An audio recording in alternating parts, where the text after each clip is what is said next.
Hello, good morning and welcome to the morning news here on New Day on TV3. My name is Beatrice Edu. Coming up in the next few minutes. Private legal practitioner Martin Pegbu has been released after he was arrested and detained by the Office of the Special Prosecutor.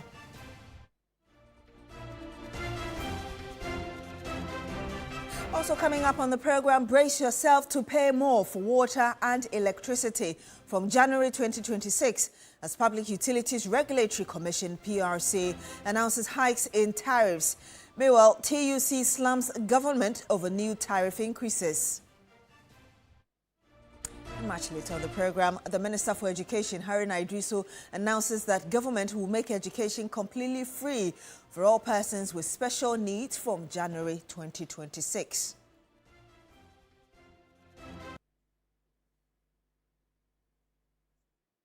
Thank you very much for joining us on the program. My name is Beatrice Edu. Now, after nearly 5 hours of detention by the Office of the Special Prosecutor, private legal practitioner Martin Pegbu has been released.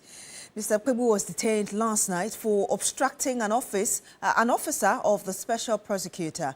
Speaking in an interview with TV3 after his release, Mr. Pegbu said that his detention was needless.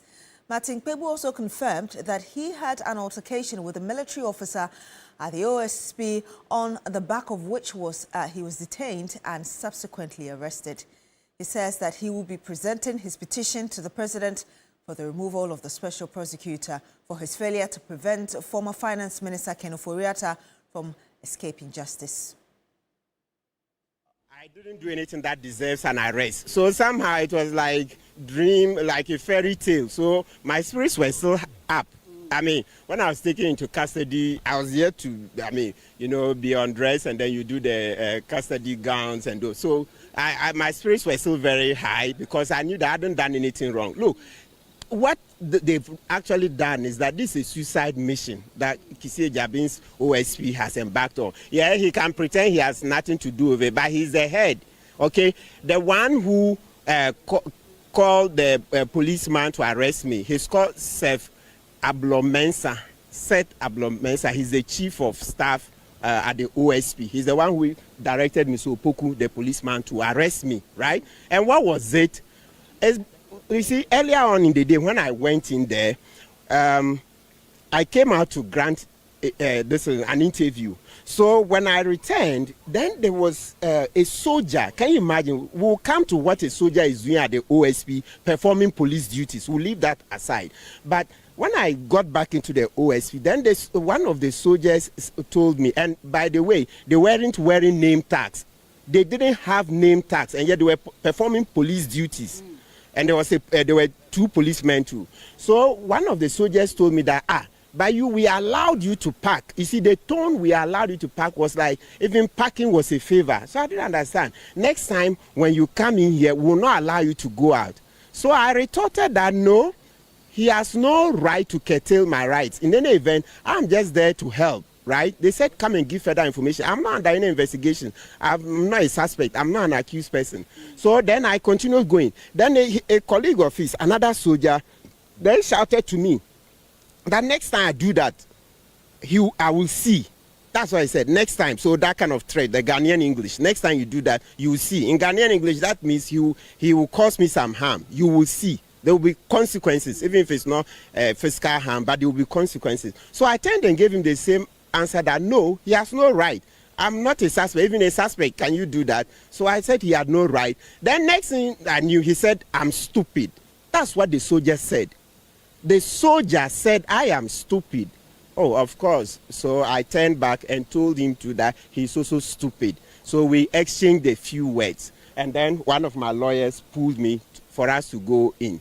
We went, and then, as usual, the OSP chose to present employees. When we had made it clear at the second meeting that, look, considering that almost all of my allegations are against Kissie Jabin, who is the special prosecutor, and these are his subordinates, the subordinates can't do much about their bosses. Martin, they said that. Can you investigate if, let's say, Mr. Nyama, your this COO? You can't investigate Mr. Nyama, much less the MD. So that's the same thing. And even before I was invited, Ghanaians had said it on various social media and private messages to me that how can OSP investigate itself? But you know me, I'm a law-abiding citizen. I thought that as long as they can do something to accommodate that to show independence, I'm willing to give the information. In any event, I'm almost done. I'm presenting the petition to the president for onward submission to the In other news, the Public Utilities Regulatory Commission, PURC, has defended the recent tariff adjustment, asserting that they were not implemented at the expense of consumers. Effective January 2026, electricity tariffs will rise by 9.86% across all consumer categories, while water tariffs will see a 15.92% increase over the 5-year control period. This will be the fourth time the Public Utilities Regulatory Commission, PURC, has announced a tariff review this year, though it will take effect in 2026. The Commission argues that the adjustments are necessary to meet the investment requirement of utility providers, ensure industry competitiveness, and safeguard consumer interests. So if the Commission in its wisdom is able to scale it down from 225% to 9.68%, considering the investments that have to be made for the sector to be afloat, I don't think that the Commission has not taken into consideration the concerns of consumers. If government will increase it and make it available for everybody, why not? They will increase, then the water is not flowing. That year is not good. Some people do not pay the light and water bills, so when increased, we will all pay to help the government pay workers. When prices of goods are low, the increments will not really affect our business. It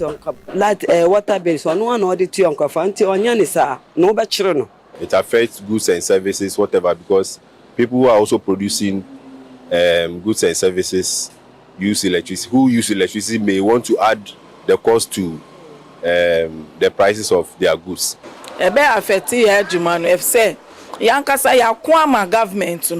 The increments will affect our business, but what we want government to do is to reconsider the increment. Director, Research and Corporate Affairs at the PURC, Dr. Eric Obute, says the Commission will ensure efficiency to protect consumers. Of late, the service quality has improved considerably. If you take the power situation, for instance, the lights have been on consistently. So we cannot say that the power system has not improved, or we cannot say that the service quality has not improved. The collection for ECG, for instance, was around 45%. Now they've moved to 87%. Now we need to do minor adjustments to make sure that we keep the tariff at this particular benchmark over the period. Since May 2025, electricity tariffs have gone up by 18.34%, while water tariffs stood at 4.02%. Now, the minority in Parliament says that the government is on a witch-hunting spree to remove heads of independent state institutions. Gusau Member of Parliament Al-Hassan Tampoli says the petitions against the special prosecutor, for instance, are made up. Meanwhile, the Medina MP has also criticized the OSP for inviting Martin Kpebu for some accusations against the special prosecutor. According to NPP MP for Gushegu Al-Hassan Tampoli, who was debating the budget estimate for the office of the special prosecutor, said the current petition seeking to remove the special prosecutor is unfounded. But the majority chief whip fired back. Listen to what happened on the floor. About 3 petitions as of today have been referred to the president for the removal of the special prosecutor. Mr. Speaker, this comes on the heels of the removal of the Chief Justice of the Republic of Ghana. Mr. Speaker, next on the agenda is the removal of the EC. Something is happening in this country, Mr. Speaker. Mr. Speaker, something is happening in this country. If we are minded to fight corruption, we should be hesitant in the way and manner that we are attacking office of accountability. Mr. Speaker, there's no way the government is pursuing anybody out of office. There's no way. That cannot be a statement of fact on this floor. Citizens have rights to petition, and they must have done that. It does not constitute a removal. So don't make the suggestion. We are approving the estimates for next year's operations for the office of the special prosecutor, not the special prosecutor. So this attempt to malign government at the slightest opportunity must not be countenanced. NDC MP for Madina, Francis Xavier Sosu, also criticized the OSP for inviting private legal practitioner Martin Kpebu for questioning over some public claims against the special prosecutor. He, however, commended the office for several investigations it has done, which he said had saved the country millions of cedis. The fact that the office of special prosecutor is doing the best they can within their mandate does not mean that citizens and individuals who have issues about how the special prosecutor is operating cannot come out to speak against them. So I was worried when people like Martin Kpebu, for example, was invited to the special prosecutor because he was on TV raising some allegations. These are things I believe that the special prosecutor must work on to shaping the perception or the public perception that is currently championing or that is currently moving or sweeping the office of the special prosecutor away. Meanwhile, NPP MP for Menchia South, Nana Ejebafo Ewua, says the Office of Special Prosecutor has completely deviated from the purpose for which it was set up. When the Office of the Special Prosecutor was being promulgated, when it was being discussed in this House, Mr. Speaker, one thing and only one thing can be the sum of the role for which the office was created: protection of the public purse.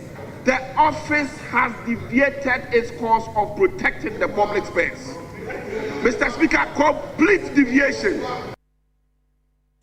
Now, the Vice President, Professor Nana Jane Opoku-Agyeman, has admonished African leaders to advance their focus on discipline, scaling integrated, sustainable responses that can deal with HIV, TB and malaria to position Africa for long-term health resilience. She was speaking at the opening ceremony of the 23rd International Conference on HIV, AIDS and Sexually Transmitted Infections in Africa being held in Ghana. Remember, the conference seeks to ask for sustainable solutions to fill the gap left by the withdrawal of critical aid funding within Africa and has 85 countries participating. For more than 3 decades, this has been a platform for Africa to reflect, confront hard truths, share scientific breakthroughs, and reaffirm our resolve to end the public health threats posed by AIDS, TB, and malaria. The theme for ICASA 2025 speaks to the shifting global environment. Donor priorities are changing. Fiscal pressures are tightening. Health emergencies are testing our systems. And the space for global solidarity, though still important, is narrowing. In such a moment, Africa must step forward with vision and leadership. We must own our agenda, define our priorities, and build strong, sustainable, self-reliant systems. And still on health, the Ghana Health Service is calling for provisions to be made for persons living with disability in healthcare service delivery across the country. The service disclosed plans towards attaining equity and championing inclusivity during the commemoration of the International Day for Persons with Disability. Have you tried living life in a society whose systems are largely not catered to your needs? That is the case for many persons living with disability across the globe. To commemorate the International Day for Persons with Disabilities, the Ghana Health Service is calling for action to make public health spaces welcoming and inclusive for people with disabilities. The acting Deputy Director General at the Ghana Health Service, Dr. Caroline Rindolph, says efforts are being made to ensure equitable health service delivery for persons living with disability. The kind of information we share with our clients and our patients. Some persons are blind. How will they see? Because we have TVs in our facilities that are screening health information to patients as they are sitting there waiting for their turn. Then to do with also disability for hearing. Some persons cannot hear. So even when you're screening or announcing all this information with our vans, mobile vans within communities, they are left out. We need to do more than we are doing currently. Mabel Kisiwa is the acting director of health promotion at the Ghana Health Service. We have been making a lot of progress in the health service delivery with regards to a lot of interventions that we are throwing out there. However, we realize that people with disability have some barriers and challenges. So what we intend to do is that for the even the Sustainable Development Goals, all are targeting to the fact that we go and leave no one behind. For us, without us. Yes, so it means that we cannot say that we are improving or we are working for people, including people with disability, and then we don't involve them. In a related development, the head of the Development of Social Work at the University of Ghana, Professor Augustine Nami, says the government must adopt digital solutions such as glasses and speech recognition as a long-term approach to aid persons with disability. She was speaking at the 2025 Disability Inclusive Hackathon in Accra. Globally, persons with disabilities face challenges in accessing public services. The 2025 hackathon involved 10 groups of individuals who developed several assistive products ranging from physical products such as wheelchairs, glasses, white canes, and hearing aids to digital solutions such as speech recognition or time management software and captioning.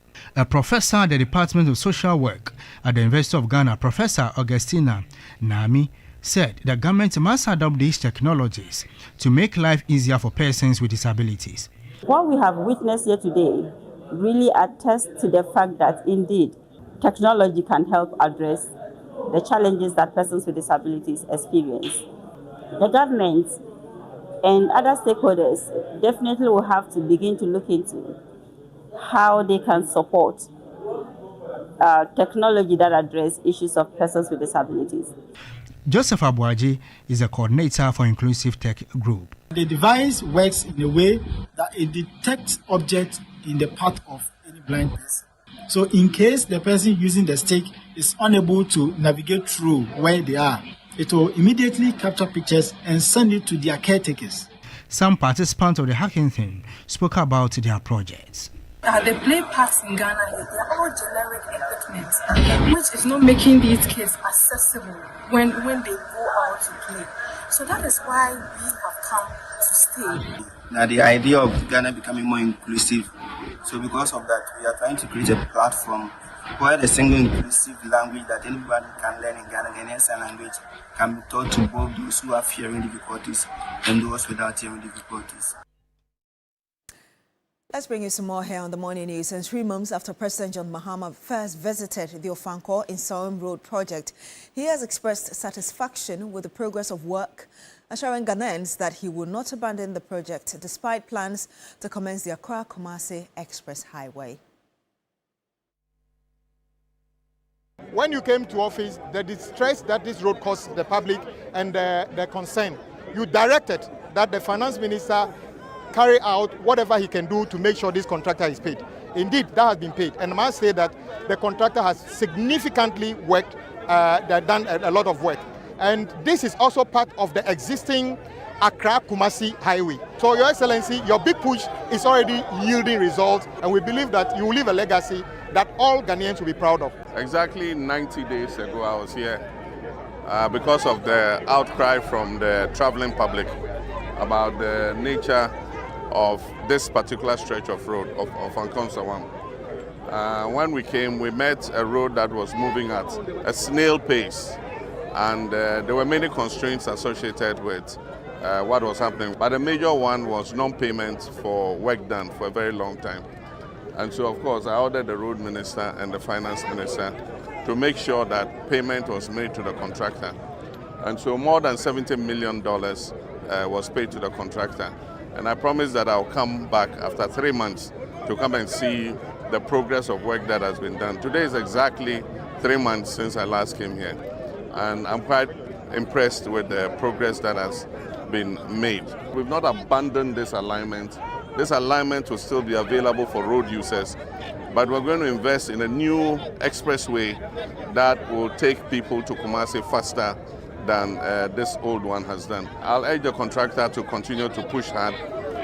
The last time I came, he assured us that by July next year, he'll be able to hand over the road. But if I look at the progress being made, I'm sure that by April next year, if you guys push hard, you'll be able to finish this road and hand it over. President John Mahama there expressing his views on that project. Well, that's it for the morning news here on New Day on TV3. My name is Beatrice Edu. Thank you very much for joining us. Do stay with us on New Day.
Anyway, thank you for joining us. And well, stemming from all that has happened with the involvement of Martin Pebu, and yesterday we carried that live right here on TV3 and across our social media handles. It's become a topical issue as well. But again, we'll get into the substantive this morning. And for this morning segment, we'll be asking you whether you monitored the coverage yesterday right here on TV3, what you make of so far the impasse between Martin Pebu, the legal practitioner, also a regular panelist across various media platforms, including TV3, and then also the special prosecutor and the office in itself, their responses so far, what you make of it. It's become something else, because before then we thought the prominent discussion also will be the increments likely by the beginning of next year of utility tariffs that so far have been announced by the various utility service providers right here. Good morning to you, wherever you're watching us from. We're grateful that you join us. Chairman Godwin Tamaklo, Group Chief Executive for the Rail Group, Chairman Prosper, the rest of the team, also a Smart Shipping Company Limited. All of you tend to join us for today. I'm here with the beautiful, intelligent Beatrice Edu. Of course, you mentioned your name when you read the news as well. Okay. But it's been a beehive of activity so far over the last 12 hours. Yes, it has been. And of course, we'll be going into all of these as well. We'll be looking into the tariffs and other issues. And actually, the concern from the health ministry that doctors are not accepting to go to certain areas across the country. And so we'll be looking into that. Why is that, and whether or not really there's some justification there, either on the part of the government that you must go, or on the part of the doctors that give us a better reason why we should go to such areas. So we'll be looking into that as well. But of course, what you said about the Martin Pebu, which I believe is a question we are posing to our viewers on the This Morning segment, and the tariff increment as well. 1st of January 2026, get ready to pay more for both electricity and water. Yeah. Going to buy it hard. You know, for consumers. Almost 10 for water, and then 15.9 something for electricity. Yes. You're going to pay more. So you regulate your air conditioning usage, your fan usage, everything else right here. So, and rightly, it affects service provision as well. Yeah. And because then it makes operational costs go high for companies. And this time around, it's across all consumer categories. So you can imagine the rippling whether effect. you're domestic or industrial. Yeah. We'll see how that goes. But I'm grateful for Simca. Simca is located in Tema Community 5. And as always, they make it possible for us to be in a position to bring you some great outfit as well. So Simca, Tema Community 5, you can always locate them, get the latest updates from them. And just in case you're looking for those fabrics as well as kaftans to be made for you, please make sure that you are in a position to call Simca. And please make sure that you locate them. Tema Community 5 Simca. They made this for me as well. You know the good news? 25th of December.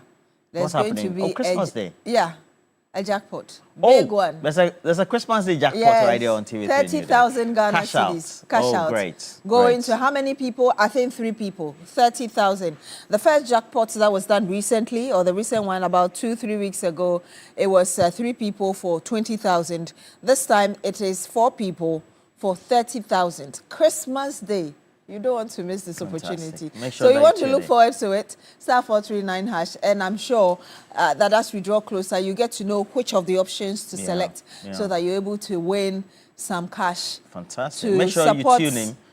Your Christmas money. Yeah, make sure you tune in with Beatrice Edu and friends, so that that edition of TV3 Newday, you will be in a great position to win alongside.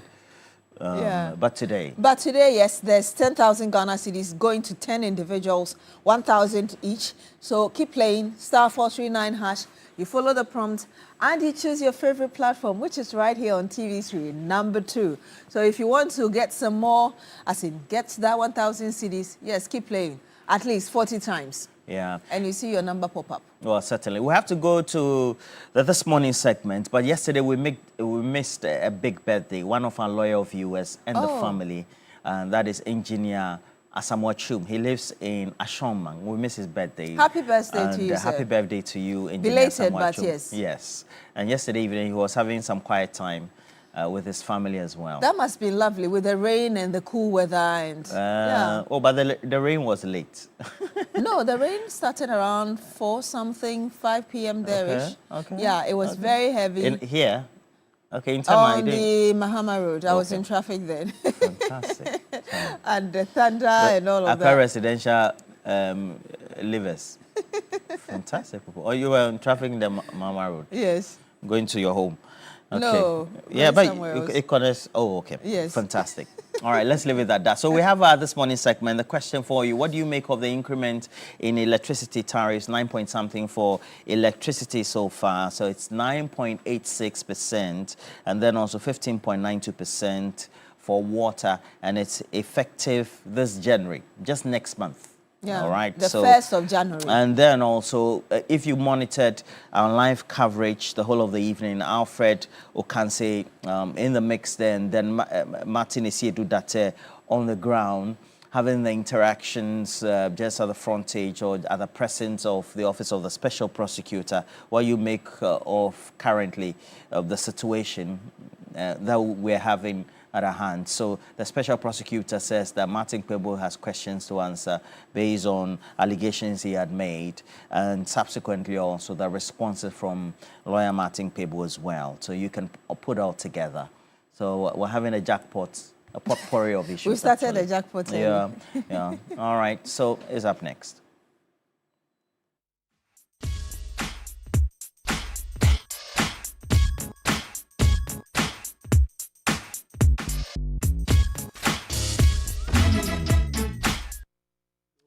I didn't do anything that deserves an arrest. So somehow it was like dream, like a fairy tale. So my spirits were still up.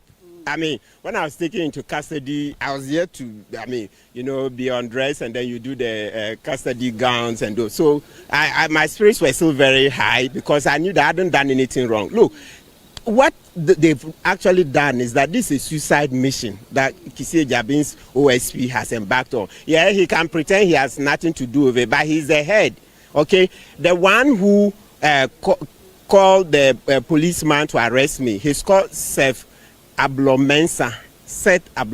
He's the chief of staff at the OSP. He's the one who directed Mr. Opoku, the policeman, to arrest me, right? And what was it? You see, earlier on in the day when I went in there, I came out to grant an interview. So when I returned, then there was a soldier. Can you imagine? We'll come to what a soldier is doing at the OSP, performing police duties. We'll leave that aside. But when I got back into the OSP, then one of the soldiers told me, and by the way, they weren't wearing name tags. They didn't have name tags, and yet they were performing police duties. And there were two policemen too. So one of the soldiers told me that, we allowed you to park. You see, the tone we allowed you to park was like, even parking was a favor. So I didn't understand. Next time when you come in here, we will not allow you to go out. So I retorted that no, he has no right to curtail my rights. In any event, I'm just there to help. Right? They said, come and give further information. I'm not under any investigation. I'm not a suspect. I'm not an accused person. So then I continued going. Then a colleague of his, another soldier, then shouted to me that next time I do that, I will see. That's what I said, next time. So that kind of threat, the Ghanaian English, next time you do that, you will see. In Ghanaian English, that means he will cause me some harm. You will see. There will be consequences, even if it's not. And you just watched the private legal practitioner, Martin Kpebu, speaking to the media shortly after his release from custody there. But I think we do have our first caller on the line. Good morning to you, sir. Thank you so much for joining us on This Morning segment on Newday. Your name, where you're calling us from? Good morning, Beatrice. My name is Jacob. I'm calling from Ho in Volta region. Yes, sir. I hope you're well. I'm doing good, and you? Very well, thank you. Please share your thoughts with us. Yeah, when we were kids, we were watching the legendary Professor Zuma Nelson, when he was boxing those days. When you hit below the belt, I understand some marks to be, or points to be deducted from your already related points. I think that's exactly what this OSP has done to our beloved Martin Pebu. One, because Martin Pebu is not a public officer, but a government worker. And I understand that the OSP has been set to fight corruption and corruption-related cases for public workers, or against public workers. And Martin Pebu is not a public officer. Then number two, Martin Pebu, I do not have any issue or related issue concerning, how do you call it? Corruption. Corruption against him. It the office of the special prosecutor. So for mere criticism, he has to be invited by the OSP and then to make it to detain him. For what reason, my sister? For what reason? Where are we going in this country? So private citizens cannot criticize public officers any longer. And to top it all, how can the special prosecutor himself, that Martin Pebu is criticizing, invite him and he himself will be investigating his own case? That makes him a judge in his own cause. And this is disheartening. So what he has done is completely below the belt. And I think he has given Martin Pebu more points to criticize him more. I think our public officers should stop this, honestly speaking. Should stop being vendetta and then fighting the common cause. No, if he thinks that Martin Pebu has wronged him, then he should report him to the police. Let the police take it over and not he, the special prosecutor. So he has gotten Ghanaians angry yesterday. And we are backing Martin Pebu's criticism of him, and we support his petition that he wants to submit to the president. We support him. He must go ahead and petition the president for the removal of this OSP, for this special prosecutor. Thank you. Have a good day. Thank you very much. Have a wonderful day yourself. Jacob, calling us from Ho in the Volta region. Thank you for sharing those thoughts with us. Let's go to Alhaji, who joins us as well on the phone. Good morning to you, sir. Thank you so much for joining us. Where you're calling us from, what's on your mind? Beatrice, how are you? Very well, thank you. How are you? Oh, fine. Wala, that's right. Nah, Chabio Wula. Today, Nah, Gambian. Let me send my greeting to you. Shami more Muslim. Shami Namusa, and he has Alaja Lasan, and Oputo Ampopo, and your Zebra, and first deputy speaker of Parliament, and Dr. Abukar Wumbi, director of water resources. Let's clap hand for the OSP, because OSP now use Martin Pebu to represent Kino Forata. They tell you to arrest Kino Forata, and you fail to arrest the Kino Forata. And you are now arrest lawyer Martin Pebu. When you look about this man, President John Dramani Mahama to listen to us, they should start OSP, because he can't do the work. Because he failed to do the work. Because of that, he do this thing. Do you know that yesterday, Martin Pebu have a petition to represent to the president and he should remove the OSP. Because of that, he do that thing. So let's think, how can we help to fight corruption in this country? And they select you to pursue the corrupt people, and you try to pursue the corrupt people, and you are now arrest the people who did not cause any crime in this country. So let's all be condemn what he did. Because I think some of the MPP members also condemn it. Yesterday, I listened to a former Speaker of Parliament in the TV3, and he speak well. It is second and we need. I think that even though the special prosecutor office needs to be cancelling, they should cancel that position, because we can't waste our taxpayers' money to do this. But if we cancel the special prosecutor office, they should investigate him and put him into jail, because he caused crime in this country. He caused a lot of children into this country. So let's keep on saying the truth in this into the past. May God bless our homeland Ghana and make our nation big and strong. Thank you very much. Thank you very much, Alhaji. Today, Alhaji has kept it very concise, from the greeting to Shamima Muslim, etc. And he was even monitoring yesterday. Yeah, I think we have another caller from the Volta region as well. Good morning to you, sir. Thank you again for joining us. Your name and which part of the Volta region you're calling us from? I'm calling from Katunov. Yes, sir. What's your name, please? Geoffrey. Jeffrey. Okay, please go I ahead. just want to say that the special prosecutor, I don't expect him to be in office today. We are not in military regime. So I expect Mahama this morning to close down that office, not to be wasting our taxpayers' money paying that office. Mahama should close that special prosecutor office and let them join Attorney General. They are just wasting our money. So I'm telling you to tell Mahama this morning that office should be closed this morning, so that special prosecutor should go home, the rest of the staff should join state attorney. So I'm giving you this message. I'll be waiting to read the report from you.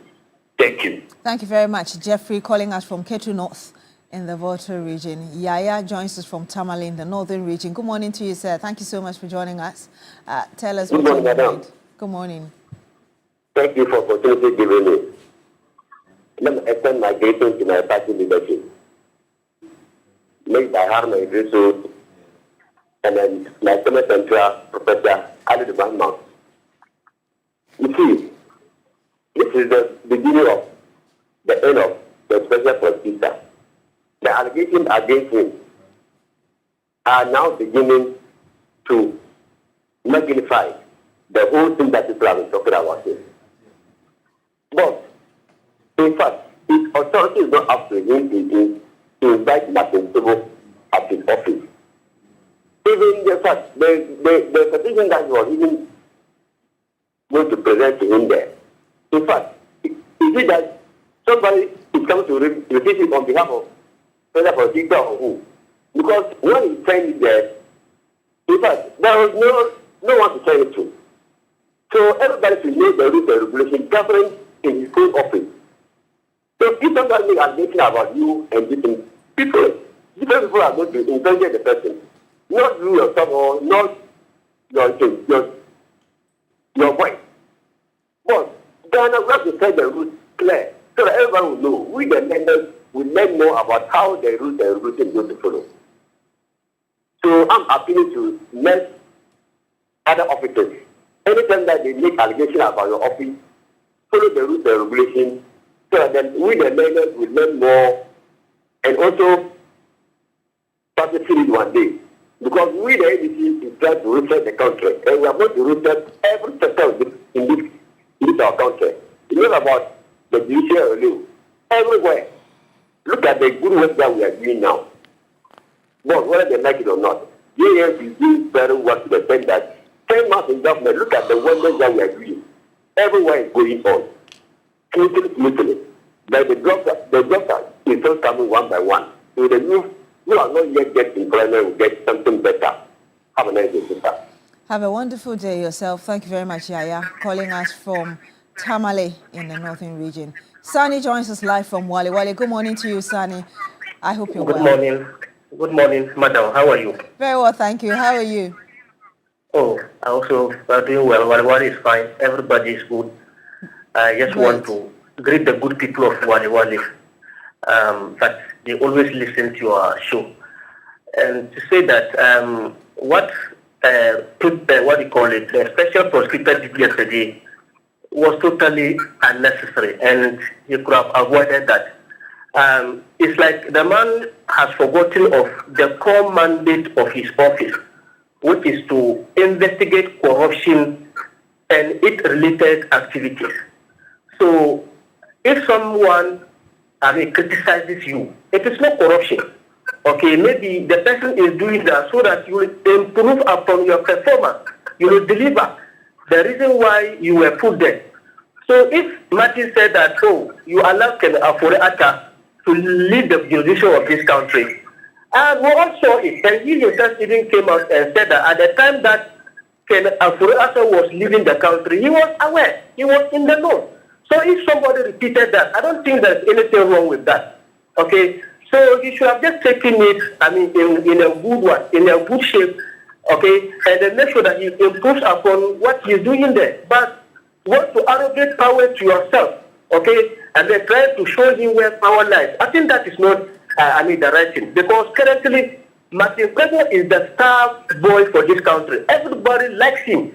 He has become a hero of this country because he has helped to save millions of Ghana citizens that were gone to people's pocket.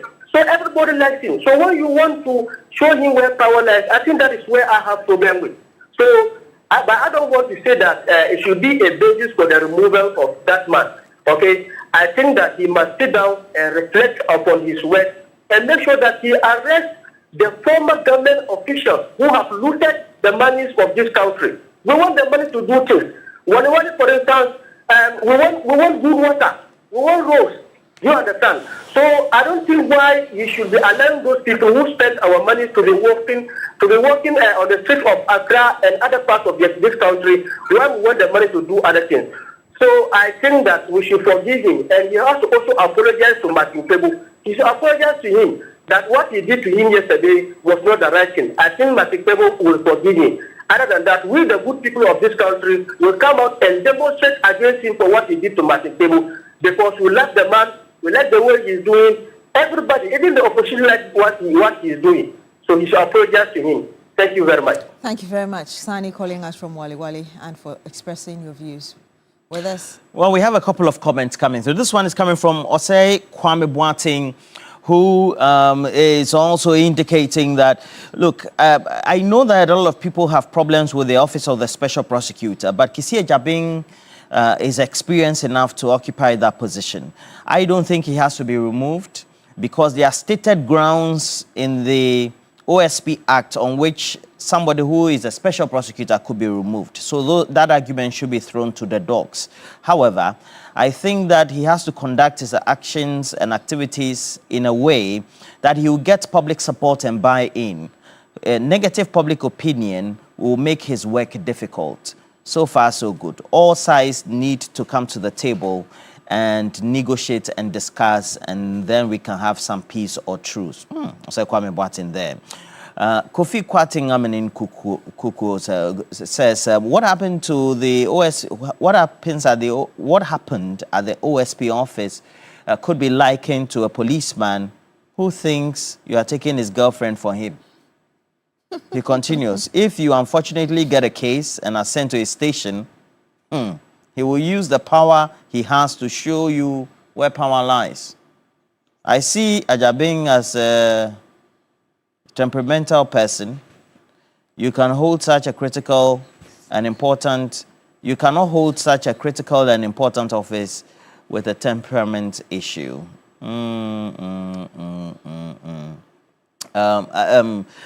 Okay, so Sherry Giovanni says, it's an undeniable fact that Ghanaians aren't happy with the detention of Martin Kpebu, and by extension, the OSP. This is testament to the fact that Ghanaians love what Martin Kpebu does. In as much as we condemn what happened to Martin Kpebu, we must all condemn it when it happens to other Ghanaians too. I'm sure Martin Kpebu will be released today. He's been released. It was released yesterday. May this kangaroo tactics of arrest never find a place in our democracy. Good morning to Daniel Nuchupo, you say. That's coming from Sherry Giovanni. And, well, Neo Dick, Atukwekwe, it's been a while I've read your message. I hope you're well, Ni. OSP is getting more worried and confused after hearing of his petitions intended to remove him. This has climaxed his impatience. His impatience, most Ghanaians were complaining about. It is finished indeed. Agbena, OSP playing Tom and Jerry with Ghanaians. New Dega to Kwe. We have more comments. Do we have more callers? I just have a quick comment from Simon Yang Hua, who says, I believe that Kissi Agyabeng is in his last days in that office. How can he be his own judge? And he says that Kissi Agyabeng cannot pretend that he had no knowledge of Martin Kpebu's arrest. In the first place, who invited Mr. Kpebu to the office? Was it not the OSP? And whose responsibility was it to ensure Martin's safety? Simon Yen Wa, thank you very much for sending us that message. Remember that there's a world-class university right here in Ghana, Rosebank International University, a strong South African university, and a branch of the ADV Tech Group, Africa's largest private education provider, with 146 schools across 5 African countries and over 100,000 learners, and partly owned by the World Bank through the IFC. Rosebank International University is fully accredited by the South African Qualifications Authority, the British Accreditation Council, GTEC in Ghana, City Guild UK, and Capsicum Canary Studio. At Rosebank International University, we offer a Doctor of Business Administration, MBA, Master of Science, and Master of Philosophy in Digital Marketing, Bachelor of Supply Chain Management, targeting professionals in freight forwarding, customs, and many more. We also offer hospitality and culinary art, available at diploma, undergraduate, and postgraduate levels. Our ICT has BSc Information Technology and Business Systems and IT Computer Application Development, all carefully designed to equip you with the skills and qualifications needed for a successful global career. Our mission is simple: inspiring excellence. Admissions are now open for January 2026. Visit our modern campus at Airport Commercial, Opebia House, Accra, or apply online at www.riuc.edu.gh. Rosebank International University, building global citizens.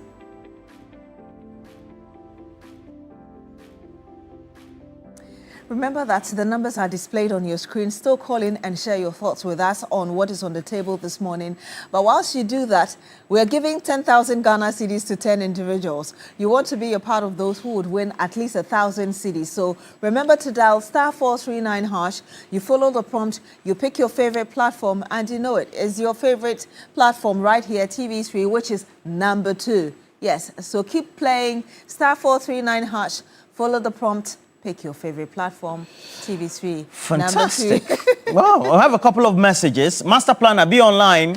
We'll be with you. This one is coming from Philippine Godo. Says, you're looking so beautiful. Good morning to you as well. Mr. And Godo. Says, no, Philippine is a woman. Oh, Philippine, yeah, yes. Philippine. Okay. So good morning to you. Thank you so much, ma'am. Yeah, Philippine, Michael Asari, the rest of the children in the Asari household. That will be Davina, Gloria, and then, of course, Kings. Hey, Kings, the car will come this evening. A police car, certainly. So, Philippine Godo, thank you for the compliment for Beatrice Edu. And we have Master Planner Jr. Now Yes. he's a policy analyst. Master Planner, good morning. Good morning, Papa Ro. Speak to Beatrice. Hajia Beatrice. Good morning. Hello. Oh, I didn't know I was a Hajia. I haven't gone to Mecca yet. How are you? Alhamdulillah, I'm doing great. How about you? I'm great. Thank you for asking. Tell us what's on your mind. Yeah. Let me say a special good morning to the former president, Nana Addo Akufo-Addo, former vice president, Dr. Alhaji Mahmoud Bawumia, and then plead with MPP delegates to vote for Dr. Alhaji Mahmoud Bawumia, number 3 on the ballot paper, 31st January 2026. I know it is still possible with DNP. Quickly on the tariff adjustment, I think this government is showing us its true colors. This is very, very wickedness. Because if you quite remember, somewhere in May, electricity tariff was increased to 14.7%. Water was increased to 4.0%. That was in May. And now in January, it's also going to be increased. I think water will be 15.9%, and then electricity 9.8%. So cumulatively, it's around 24.55% for light, and then water 29.9%. 97%. The PRC says it's from 2026 to 2030. Yes. I think 2026, 1st January, and then this May 2025. That's what I added. Now, don't forget, in May, when they were about increasing the electricity tariff, they told us that they want to increase it so that they will solve doing so. But currently, we are experiencing doing so in Ghana. Every part of the country, doing so in Aside that, the same people told us that they are introducing the Doomso levy to solve Doomso again. Now you've increased the electricity tariff and then bring another Doomso levy, which is which? Is it the Doomso levy you are using to solve the Doomso, as you told us, or the electricity tariff? That is what you are going to use to solve the Doomso, or you are just using your left hand to take our money and then use the right hand to what? Pay us. Because currently, just imagine 9% salary increment. But look at the increment in water and the electricity tariff. It is very, very disheartening. This is not just the tariff increment. I don't know if you still remember about the 8% levy on petroleum products. This increase is petroleum product 8% in the 2026 budget. 30 to 40% increment in all government fees and charges. 21.9% VAT on non-life insurance. All these things are going to be implemented in 2026. It's not just about electricity and then the water. So 2026, I know Ghana is going to be very hot. Now the dollar is beating the cities. Aside that, everything is getting out of hand. So we are pleading with President Mahama and then the NDC to do something about that. The Doomso levy, I know in 2026 they have to remove that levy because they've released scam Ghanaians. You can't remove levy and then bring Doomso levy. It is not in order. Thank you very much. Thank you very much, Master Planner Junior, for calling us. Roland says he's not a policy analyst, but we have Hajia Halima joining us. Good morning to you, Hajia. I hope you're well. Thank you for joining us this morning. Good morning, my sister. I'm fine. This Hajia Halima Akumapa, the freedom fighter from Medina. Indeed. Yes, ma'am. Thank you for joining us. Let me say good morning to all of you. Good morning to His Excellency John Dramani Mahama and the Vice President. And good morning to the National Security Coordinator. If for nothing, today, we have a National Security Coordinator who is not a pajamas fashion designer. We are thankful to Allah. My sister, let me give my brother who just spoke an assignment. He should go around the country and ask the people of all the tariffs he's lining up that we remove e-levy and we bring Doomso and what. He should go and ask people, are they facing the anxiety they were facing for 8 years ago? He should go and ask. He should go to the market and ask the people that if the dollar is, even if the dollar is beating the TV today, was it like the 8 years ago when they were in power? He should go and ask that when they said they have economic risk or what they call him, today is the Bank of Ghana recording losses as they were recording losses before when they were in power for 8 years. Look, Ghanaians are wide awake on this MPP and their cronies. Listen, 2026, whether what or what, it is better than 2017, 2018 to 2020 till 2024. What Ghanaians face in this country, it is just like the rule of Nebuchadnezzar. How Hitler ruled his people. Under captive. We were under captive for 8 years in this country. Hajia, cool it. Hajia, thank you for your comment. Let me calm down. So, I'm telling my brother that what he's telling Ghanaians today, we better have tariff hike to get proper service. Formerly in Medina, they used to close our pipe.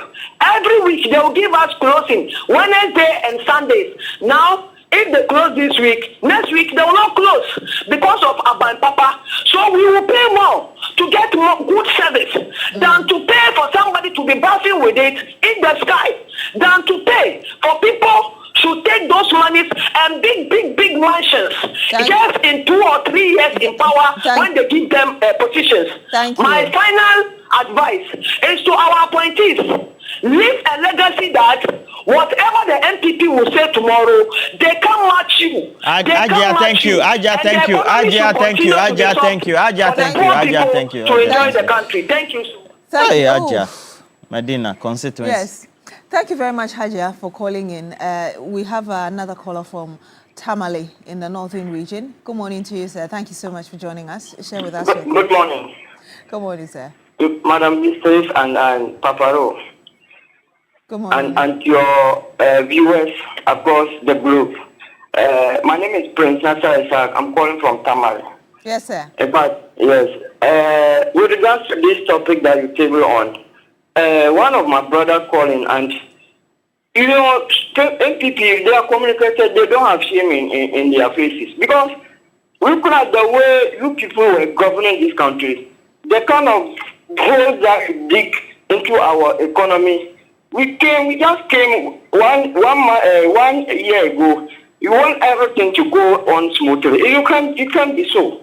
We are. Ajia, boss, Alaji, the question is not about the 8-year rule of the MPP. Please pose the question please. again. We are asking you what you think of the tariffs, the tariff No problem. Yes, no problem. in 2026 no and also... Increasing the tariff is not a difficult thing. But when they increase the tariff, they should make sure that water and the electricity will be available for the people.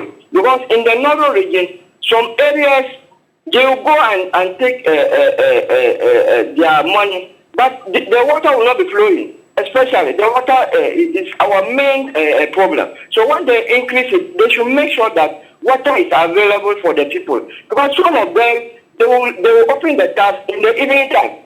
Like people will be sleeping and they open the taps.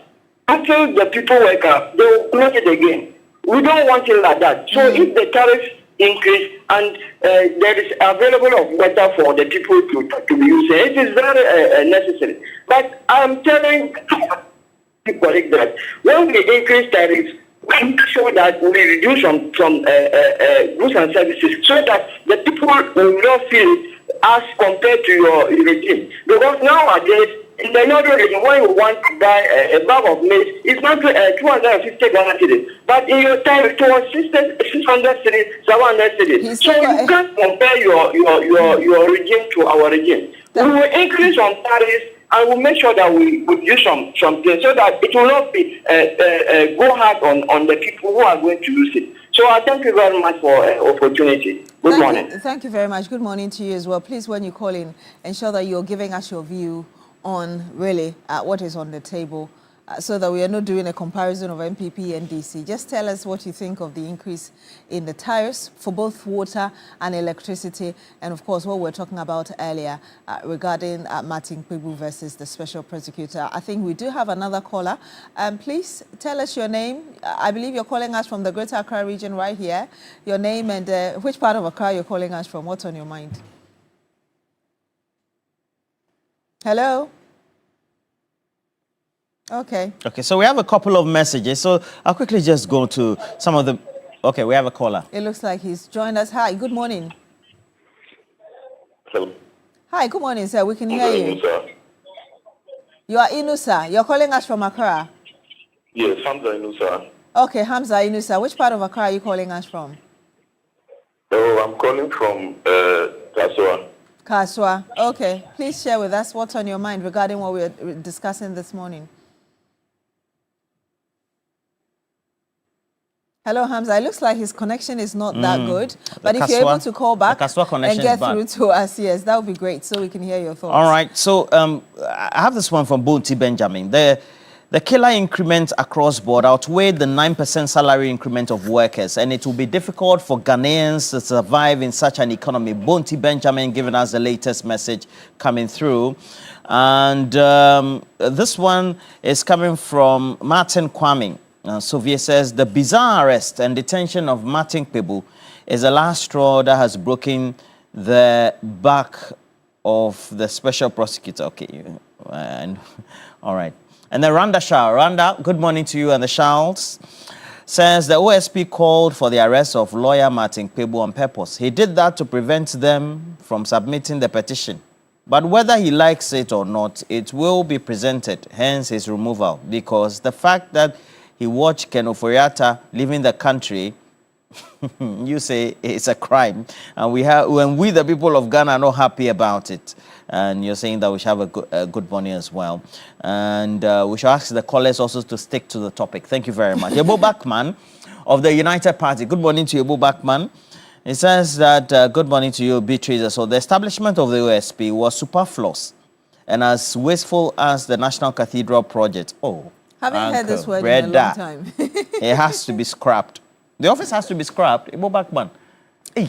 There's a quick message from Stephen Penwa in the Upper West region. He says, Beatrice, lawyer Martin Pebu is my Nelson Mandela of the decade. As for the OSP, or the special prosecutor, he has reinforced his... Oh, okay. And no threats of the voices of dissent about his involvement in the escape of the most wanted fugitive in Ghana, Ken Ofori-Atta, will wash. I think we do have another caller on the line. Good morning to you, sir. Tell us your name, where you're calling us from, what's on your mind. Good morning, please. My name is Abdul Rahman, calling from Tamale. Hi, Abdul. Thank you for joining us from Tamale. Thank you, too. Let me say good morning to you both in the studio and the other team. Let me first of all say good morning to Honorable Haruna Idrisu and my professor, Professor Alidu Seidu. Martin Pebu case yesterday was so appalling. I don't know how can you be a judge in your own case. Where's the fairness here? We don't understand. Somebody petitioning against you, you end up locking the person or detaining the person. We have to be serious in this country. We have a lot of cases pending on the OSP's office for resolution. We need our money back. If you look at the water crisis here, if you bring your cameras down, you see a lot of Kufuor gallons or popular known as Kufuor gallons, the jerry cans. People are dying out of water crisis. We don't have water. We don't have good roads network. Electricity is very poor. We have embezzled public funds. Go get the people, get us the money. You are unable to do that. If you are not waiting up to tax, why not step aside and let somebody who can help us recoup the money come? And I don't know, you end up locking somebody who is fighting. I think Martin Pebu has been neutral for all we know him, neutral, fighting for the people of Ghana. And we like him for that. Whether MPP or NDC, if you are doing the right thing, Martin Pebu will always hail you. Martin Pebu, not quite long ago, was hailing the OSP until he got to realize that OSP cannot help us get our money back. After learning that he was aware of the leaving of the former finance minister, Ken Ofori-Atta. This is unacceptable. This is unacceptable. And with the issue of increasing the tariffs, we, the people in the northern region, we are not against it, but we feel that we don't even have water. Some of the areas, I bet you, even the entire year, they will not have water flowing through their taps. Oh, wow. Or are they coming to pick the water bills? And so if you don't have something, how then you pay? And so our government assures us that they are going to work on Tamale, Yindi, and Temugu water system. We are praying that this one comes to pass, and we are not against any tariff improvement. Thank you. Thank you very much, Abdul, for calling us from Tamale. A lot of people have water issues across the country, and hoping that as these new tariffs come into effect, they will be able to deal with the water issues across the country. But I think we have our last caller on the line with us. Al-Hassan, good morning to you, sir. Thank you so much for joining us. Tell us where you're calling us from. Hello? Hello? Okay, it looks like we've lost him. Please keep trying and let's hear your thoughts on what we are discussing today. Roland, any more messages? Well, so I have a couple of men. Let me say good morning to you. Cecilia Ellison of the Ghana Health Service. You're based in Boko, but also got married over the weekend. So congratulations. God bless your union. Great lady. Wish you all the best alongside your husband. And this one is coming from Kwesi Mensah, who is watching us from Albany, New York, says that, let me say good morning to everybody from right here, Albany, NY. I think this increment in water and electricity bills is not needed. Water does not flow in our taps. An increase in it is also another thing. Needless increment, you say. And Cecilia Ellison has sent me a message, says that Mr. and Mrs. Kumson of Takrade. Fantastic. Wishing you all the best for the day, Mr. and Mrs. Kumson. And Isa has also sent a message. Good morning to you, Isa. And Isa says that, please, a tariff increment should come with corresponding quality water delivery to the people. And in that way, we will not be complaining. So Isa Hamdu from Tema, thank you for this message. And Ralph Akuse says that the tariff increment or increases should not apply across board throughout the country, because I get 24-hour water supply in Akuse, but in Tamale for a whole month, no water. Though you pay as you consume, it is a public good which must be equally accessed or accessible. All right. And then I have PHK. PHK says that we should blame the MPP for this quarterly tariff increment. It was the MPP government led by Dr. Mahmoud Bamiyan that went into an agreement with the IMF for these quarterly increments from the utility service providers. So it's not as if that by compulsion the John Mahama-led government has any option. This too shall pass, you say, PHK. And then this one is coming from Zilis Dwayne. Zilis Dwayne is watching us from the UK. Okay, he says that just look at the way Martin Kpebu is frustrated with the way he's being treated. The OSP has to tread cautiously.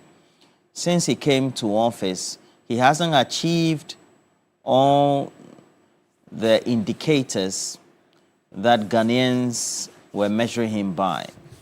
Just talking a lot, Ankwanoma, organizing press conferences, allowing Ken Oforiatta to go through our airports, Ghani, without doing anything. And now today he's complaining. And then Claudius Corte of Vivo Energy, good morning to you as well. Wishing you all the best for the day. And this one is coming from War. War says that the Kantata boy just decided to keep all of us awake yesterday. Within 3 hours, we had 5 so-called breaking news. 1, Martin Kpebu detained to an unknown location. 2, location now disclosed. 3, Martin to be released soon. 4, Martin taken back to the OSP office from NIP. 5, finally, Martin released. Mama War of the Asogli State. Okay. That's real analysis. But, well, are you looking for a university that will prepare your child for the future?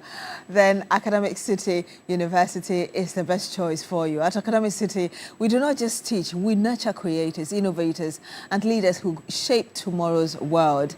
We offer undergraduate programs in engineering, computational sciences, business and communication arts, and our BSc in artificial intelligence and robotics engineering are the first and only one of its kind in sub-Saharan Africa. With world-class facilities and industry-experienced faculty, students do not just learn the latest technology, they actually create it.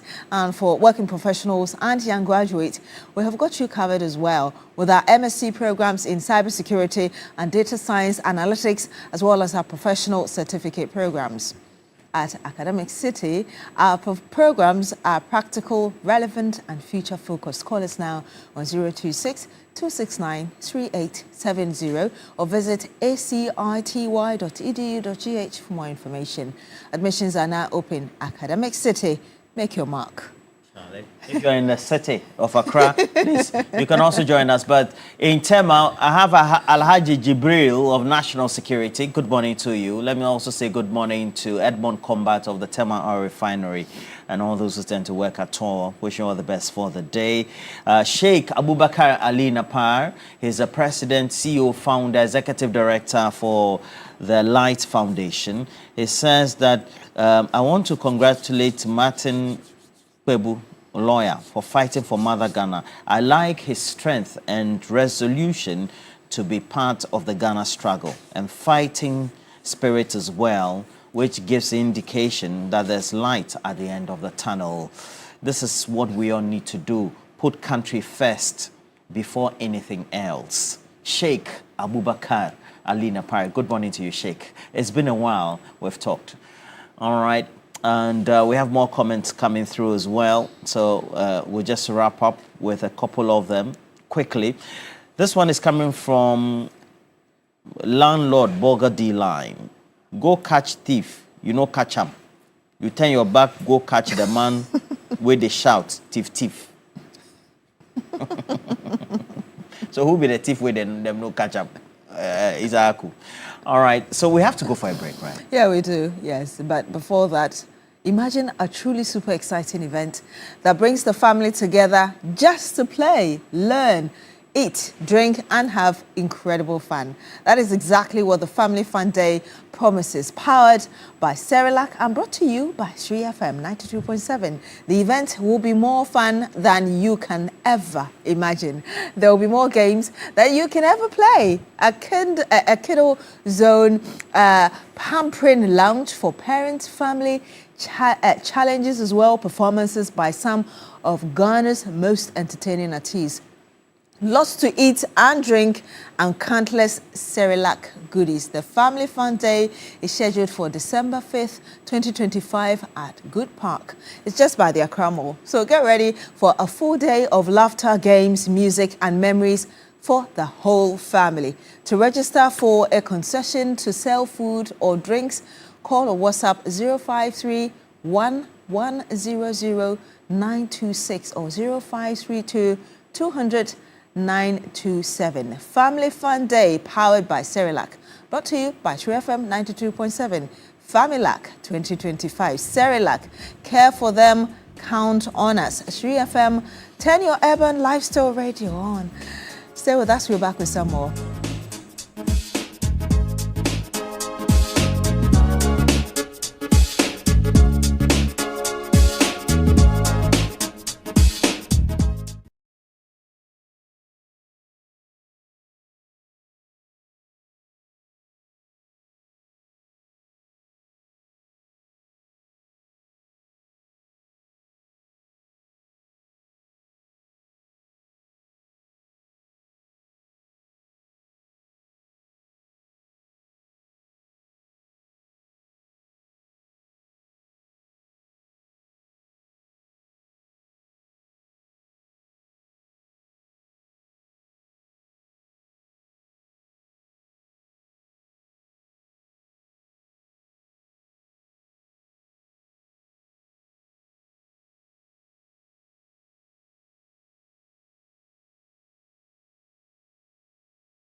And there were 2 policemen too. So one of the soldiers told me that, but we allowed you to park. You see, the tone we allowed you to park was like, even parking was a favor. So I didn't understand. Next time when you come in here, we will not allow you to go out. So I retorted that no, he has no right to curtail my rights. In any event, I'm just there to help. Right? They said, come and give further information. I'm not under any investigation. I'm not a suspect. I'm not an accused person. So then I continued going. Then a colleague of his, another soldier, then shouted to me that next time I do that, I will see. That's what I said, next time. So that kind of threat, the Ghanaian English, next time you do that, you will see. In Ghanaian English, that means he will cause me some harm. You will see. There will be consequences, even if it's not physical harm, but there will be consequences. So I turned and gave him the same answer that no, he has no right. I'm not a suspect. Even a suspect, can you do that? So I said he had no right. Then next thing I knew, he said, I'm stupid. That's what the soldier said. The soldier said, I am stupid. Oh, of course. So I turned back and told him that he's also stupid. So we exchanged a few words. And then one of my lawyers pulled me for us to go in. We went, and then, as usual, the OSP chose to present employees. When we had made it clear at the second meeting that, look, considering that almost all of my allegations are against Kisi Ejabin, who is the special prosecutor, and these are his subordinates, the subordinates can't do much about their bosses. Martin, they said that. Can you investigate if, let's say, Mr. Nyama, your this COO? You can't investigate Mr. Nyama, much less the MD. So that's the same thing. And even before I was invited, Ghanaians had said it on various social media and private messages to me that how can OSP investigate itself? But you know me, I'm a law-abiding citizen. I thought that as long as they can do something to accommodate that, to show independence, I'm willing to give the information. In any event, I'm almost done. I'm presenting the petition to the president for onward submission to the CJ. Private legal practitioner Martin Kpebu speaking to the press after his release from that detention last night, and we've been talking about it since morning. Let me say that I do have on the panel with me our regular panelist, Madam Rodelyn Imora Ayana, public interest advocate. Good morning to you, ma'am. Thank you for joining us again. It's great to see you. Always good to be here. Of course, we do have as well with us Madam Susan Edra-Mankwa, Executive Secretary, National Interest Movement. It's great to have you as well. Good morning to you, ma'am. Good morning. Yes. Good to be here. Yes, and we'll be joined very shortly as well by Nanaya Echampim Jantwa. She's a presidential staffer, as well as Hajia Gloria Menu, national women's organizer for the United Party. Both of them will be joining us quite shortly. But perhaps I should start with you, Madam Ayana.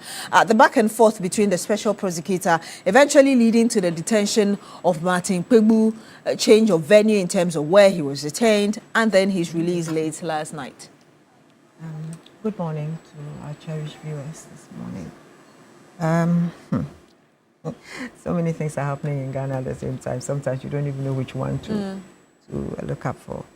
Martin Kpebu and special prosecutor. I was surprised, really, to hear that Martin Kpebu has been picked up by the special prosecutor, and for whatever reasons, Martin's now telling us that he didn't do anything that warranted him to be picked up by the special prosecutor.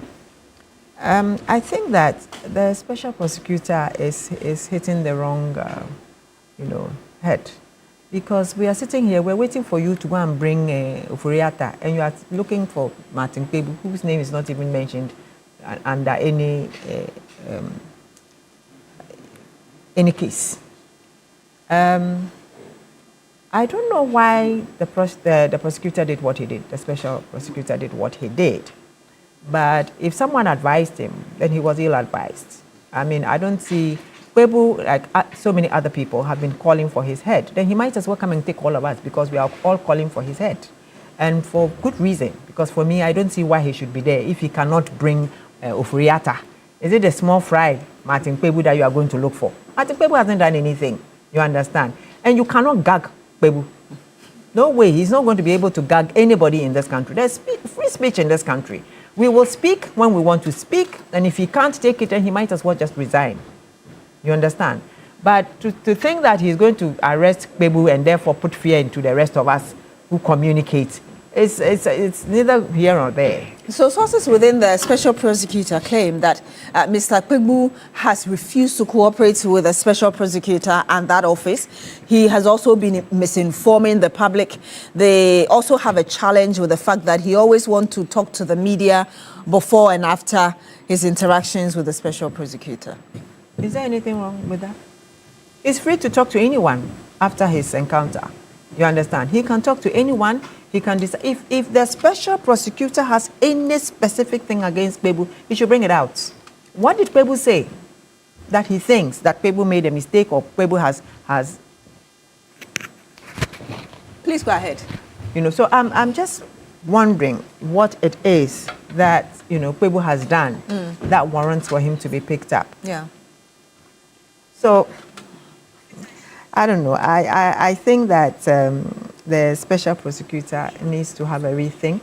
Yeah. He should sit back and probably rethink about all the things that are happening in this country today, because we are all very angry with him for not bringing Oforiatta, for us not getting any prosecutions till date, and for the fact that we have spent so much money in his office. You understand? Recently, he gave us an update of how many cases that at least were before the courts, how many he was investigating. Why isn't he telling us those updates all the time? He should continuously come out and tell us. And it's not just a question of updates. We want to see positive action. Has he jailed anybody? Has he shown us that this person is in court and going through it and he's going to be jailed? I mean, there are so many stories going up and down. And for a special prosecutor, we don't want to hear those kinds of stories. You understand? There was a reason for his office being created. We were not satisfied with the way things were. Already we had Shiraj, we had Iyoko, but we still went ahead. We had the AG's office, but we still went ahead and made another office. That's the special prosecutor's office for swift and fair, you know, a judgment to be pronounced on certain cases, very pertinent cases for us. And the Oforiatta case is one that we are all looking up for him to do something. And if he's sitting there going to arrest Kpegbu, what is he doing? Go and bring Oforiatta. That is what we are looking for. That is what we're looking for. Yes, and he shouldn't think that by doing this he's going to scare anybody from talking. We are all going to talk. And as for those kind of things that he thinks going to grab him, put him where, harass, you can't harass anybody. We're all in this country. Nobody's going to be harassed. Madam Susan. And the CJ will look into the papers that they've sent to him. All the petitions will be looked into. If he has a prima facie case against you, you will go. Madam Susan Edramankwa. I think there are two sides to the story. But one brother says we must speak. Yes, we must speak, but we must also speak responsibly. We just, there's too much, for want of a better word, reckless talk in this country. You understand? So the fact that we must speak doesn't necessarily mean that we must speak. We have rights to speak, but where does your right end? It can't end up in my face. You understand? So we must be cautious about what we say, how we say it, and when we say it. You understand? Because you can say something that in a particular circumstance possibly will not get a rise out of anybody. That same thing in a different circumstances can incite people and inflame passions, etc., etc. So we all, as citizens of this country, must learn to speak responsibly. And that is a caution to everybody, including Martin Kpegbu. Because look, let's face the facts. Martin made certain serious allegations publicly, okay? And then he has refused to substantiate them. And of course, he's been invited. Now, I don't know how the law goes, but he can't decide who he wants to speak to and say that, I don't want to speak to these people, I want to speak to them. I don't know how that works. But when he says that, because they are subordinates, they cannot investigate their... I don't believe that. Because if they are professionals, you understand, it doesn't matter whether you are investigating your boss or not. You will go by laid down principles and ensure that the right thing is done. So unless he can say that the people are doing something wrong, he can't say that because they are subordinates, he won't speak to them. People claimed that the reason he also acted the way he did was because the officials there, even one of them called him stupid. No, but that But that was the outside the room. Yes. That was not what happened in the room. What happened in the room, we don't know, and we only hear Martin's side. But I think yesterday I heard one of them say that. I mean, inside the room, Martin had refused to cooperate. So we actually don't know what happened. So we are only hearing one side of the story. Yes, I mean, the issue about he came out and some soldier said they are stupid, and he said they're stupid. In fact, I looked at it and I was like, I cringed. I was like, these are grown-up men? Seriously? You understand? Uniform. I mean, grown-up, but you see, if a grown-up man is calling you stupid, I from one Martin, I would have walked away and said, I won't even talk to you. You start off speaking like that to me. You won't descend into the gutter. You don't. You see, but it's not. Yes, so a man in uniform descends to the gutter, so you descend into the gutter. Where are we going? I mean, the whole thing makes me cringe, and it's and you know, when you said it, I told you that it's not something it's unpleasant for all of us, you know, especially if we have to comment on it, because we know that both sides, you know, look, yes, I would not have arrested Martin because under the circumstances, because you end up creating more enemies for yourself. Unnecessarily. Yeah. You see, so there are certain actions that are necessary. They may be right, but like I said, the timing may be wrong. You may do the right thing at the wrong time, and then because of that, the optics are not good. You get it. So I would not have arrested Martin given these circumstances and given Martin the chance to come and do the Martha thing, you know, and be a Martha for the so that we have brothers saying that we will speak and speak as with us. Look, we know. What about the other side of it? For a fact that Martin has said certain things in the public before that he has had to recant.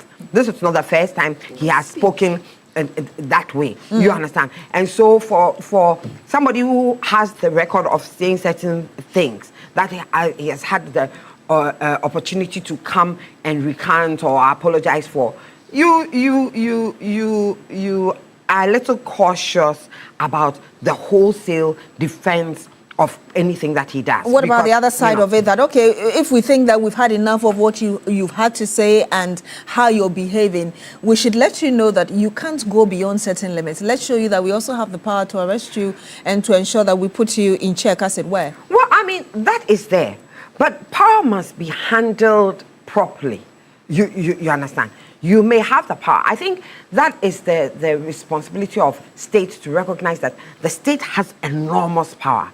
And in that enormous power, it must handle it in such a way that we recognize it, but it is not about using a sledgehammer for a fly. You get it. The power must be wielded for the expression as with a velvet glove on. So we know the power is there, but not the blatant show of power and excess. I mean, sometimes we don't like the way people in authority deal with us, even though they have the power and maybe we have aired or whatever. There's always a possibility of compassionate power. You understand? Power with responsibility, and it does still correct. You see. So for me, I believe that on both sides, we are not. It's not kosher on both sides. Both have faulted. Both are faulted and have not acted responsibility. And for us who sit back, it makes us cringe because we expect people in the limelight, people who have a certain following, to act in a certain way.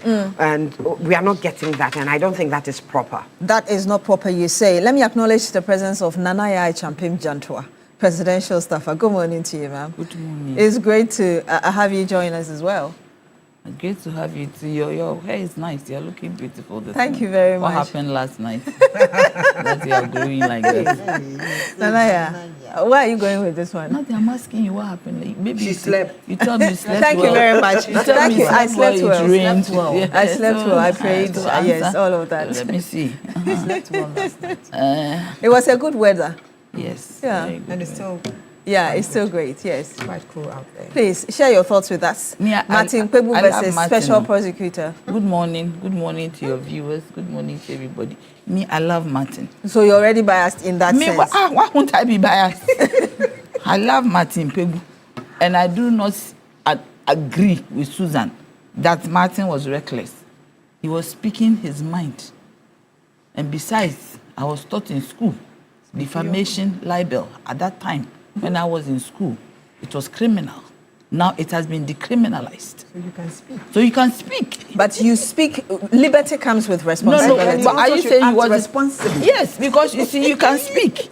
And if the person you are speaking about has any problem, you report to the police. OSP is for politically exposed persons. And I do not think that Martin is a politician. And the issues we are talking about is not that Martin is corrupt, and he's being arrested. We are not talking about corruption. No. Concerning Martin, I love Martin. Do you get me? You see, what OSP has done, he's even indicting the president. You know what? Because the president appointed Martin to be on oral. That is his credibility. That is his credibility. He has a credibility tag on him. That is why he was appointed to be on oral. Do you get me? So Martin can speak. Besides, when we were doing campaign in this country to remove the MPP government, OSP wasn't part of it. So he shouldn't come and destroy our government. He shouldn't come and defame our government and destroy the democracy that we have. When was the last time you heard somebody spoke? You spoke. He did not, if there's defamation, you go to police. It's police that should arrest you. Not OSP. OSP, I don't think has the right to arrest anybody. The OSP has that power of arrest. Arrest not, you see, he's designated for politically exposed persons. And the person who is politically exposed, he has allowed him to run away. We cannot find, he's gone AWOL. We are asking for Ken Ofori-Attah's head. Do you get me? We are asking for the head of Ofori-Attah, like Herod asked for the head. No, do you get me? Like Herod asked for the head of John the Baptist. Because he didn't like the way he was talking. He criticized him for... those days, there were no laws. There were no laws. Today, defamation, libel has been decriminalized. So you cannot go arresting somebody because the person has said something. You arrest through police. You get me? Through the police. So you don't go to it and put him at BNI. Do you get me? So it shows as if you want... You see, OSP is exhibiting the character of MPP. But I just said that it has the power to arrest. Yes, you said that the caveat is politically exposed individuals. Yes, politically exposed individuals. So he wasn't supposed to use that power on a person you don't think is politically exposed. And also the fact that it is about you. It shows as if you want to exert some kind of power. That you've been given power and that anybody who tries to talk about this is a warning to you. This is not the first time. He also invited somebody. I've forgotten the person. Somebody was invited because he also said something about OSP. You shouldn't create that impression. You should not do that. Because you have the power, then you go and arrest them. No. It's wrong. It's wrong. You, even because of who Martin Kpebu is, you could even call him nicely and say, Charlie, come. What are you talking about? This Rambo style thing, we shouldn't let it happen. Because the OSP is always there doing press conferences, telling us this. We had sympathy on him when he came singing. Do you get me? Our sources are saying that the investigations into the allegations that he made Which allegations? Pebu? Yes, Pebu, the allegation he made against the office and the special prosecutor, which what our sources are telling us, he's yet to provide evidence to or to prove that investigation is different from what happened and this subsequent arrest. Yes. So what is it? So you just want to shut him up. You see, I'm telling you, if you go to BNI Yoko everywhere when you are arrested and locked up, you change. It will not make you keep quiet. One thing that a man is afraid of is to be locked up. You see, once you, even your room, if you lose your key or your door, you get jittery. But once you are locked up, that is the height of it. Once you are locked up, you are not afraid of anything anymore because what you are afraid of has been done to you. So you think the special prosecutor was wrong? Why should you go and lock him the up? office was wrong in what happened yesterday? Yeah, why were they not wrong? That is her view. I don't know where she's coming from. We cannot fault her for that.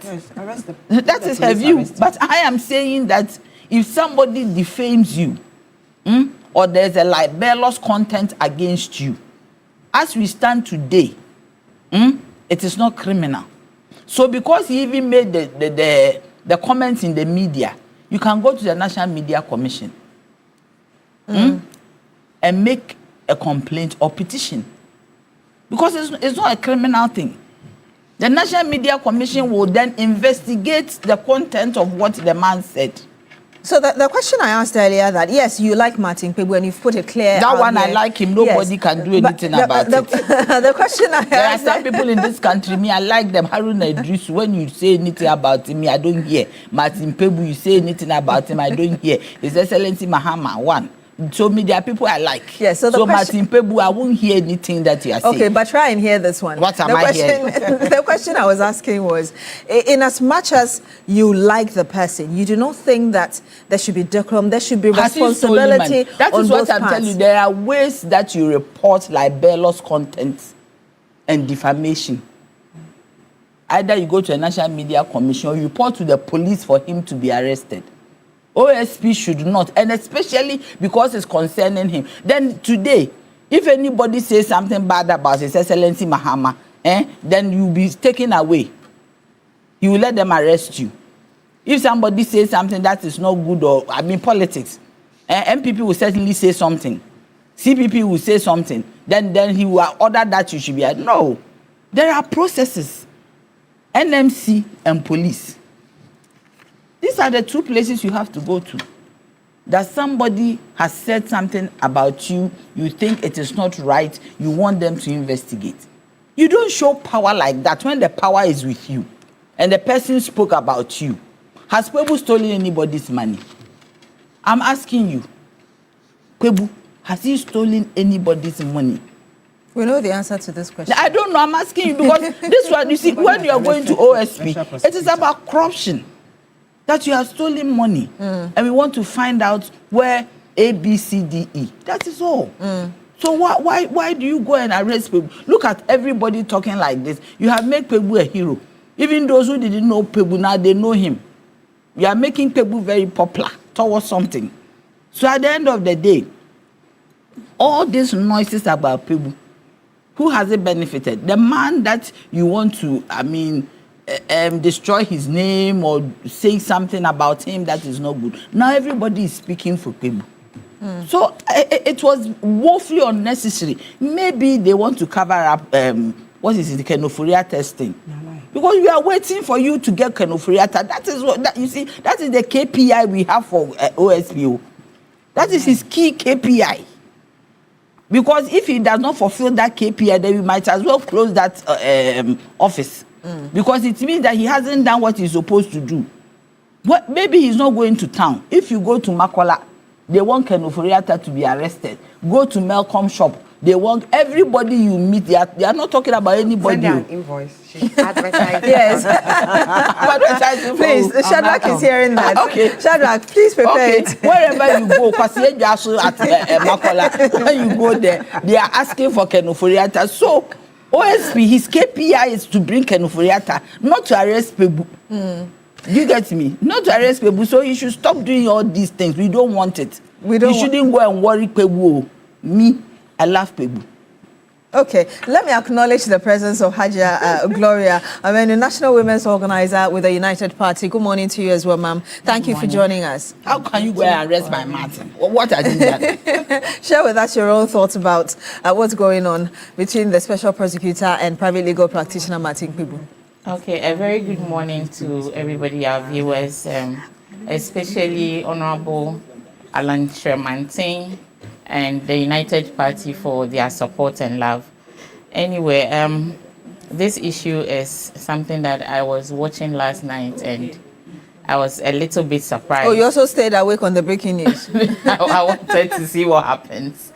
Well, I wanted to see what happens if he's going to be released or anything. So I stayed awake to watch. And then I think just like Nanaya is saying, OSP should stay glued to the purpose of his office and then not to deviate.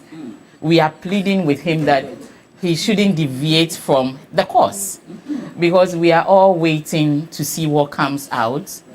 Just like Nanaya is saying, everybody, just like I said last time, we are waiting on President Nanado, former president, to come and say, Oforiatta, kindly come back to the country. I put you in the office and come and justify whatever they are asking you to. He shouldn't deviate. He should use his office for whatever the purpose that the office was created for. So I think that deviation will affect everybody. We are all waiting to see how eager Ghanaians are, especially the youth. We are eager to find out whether you're going to take whatever belongs to us back. So I think Martin Kpebu's issue is a deviation. But the Special Prosecutor has been giving you updates on which cases are before yes, court. Yes, we know the updates, the stories, the updates, the conferences. There are too many. We want action. Action speaks louder than words. You see, action. Let's see some action. OSP. Action in arresting Martin Kpebu will not bring Oforiatta back. It's not going to bring our money back. The looting is still underway. People are saying that, okay, if I loot and maybe OSP arrest me, it will take 4 or 5 years and there will be so many conferences. So there shouldn't be any deviation. He should go forward. Let's see action rather than so many words. What about, yes? Yes, it's my time. Yes. But let her finish. Let her finish. She hasn't finished. Susan. No, I think it's this seat. I think, Nanaya, please come back to your seat. I think it's the seat. I think it's the seat. Nanaya, please. I think it's the seat. I'll come back to you, but please let her enjoy her time, and then I'll come back to you. The energy, the energy is flowing and you cut it short, you lose a few words. Yes. Anyway. Go on, they let the energy come. Anyway, we also what happened last night, and I think for me, from where I'm sitting, I was thinking that all those were not necessary. There was supposed to be proper channels, like Nanaya stated.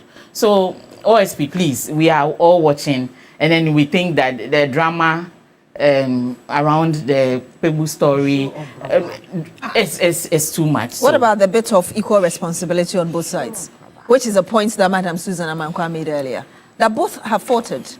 Both have faulted, yes, but there are proper channels. There are proper institutions that have to be taking care of Kpebu, not OSP. Please, you wanted to take a bit of a... I wanted to say something.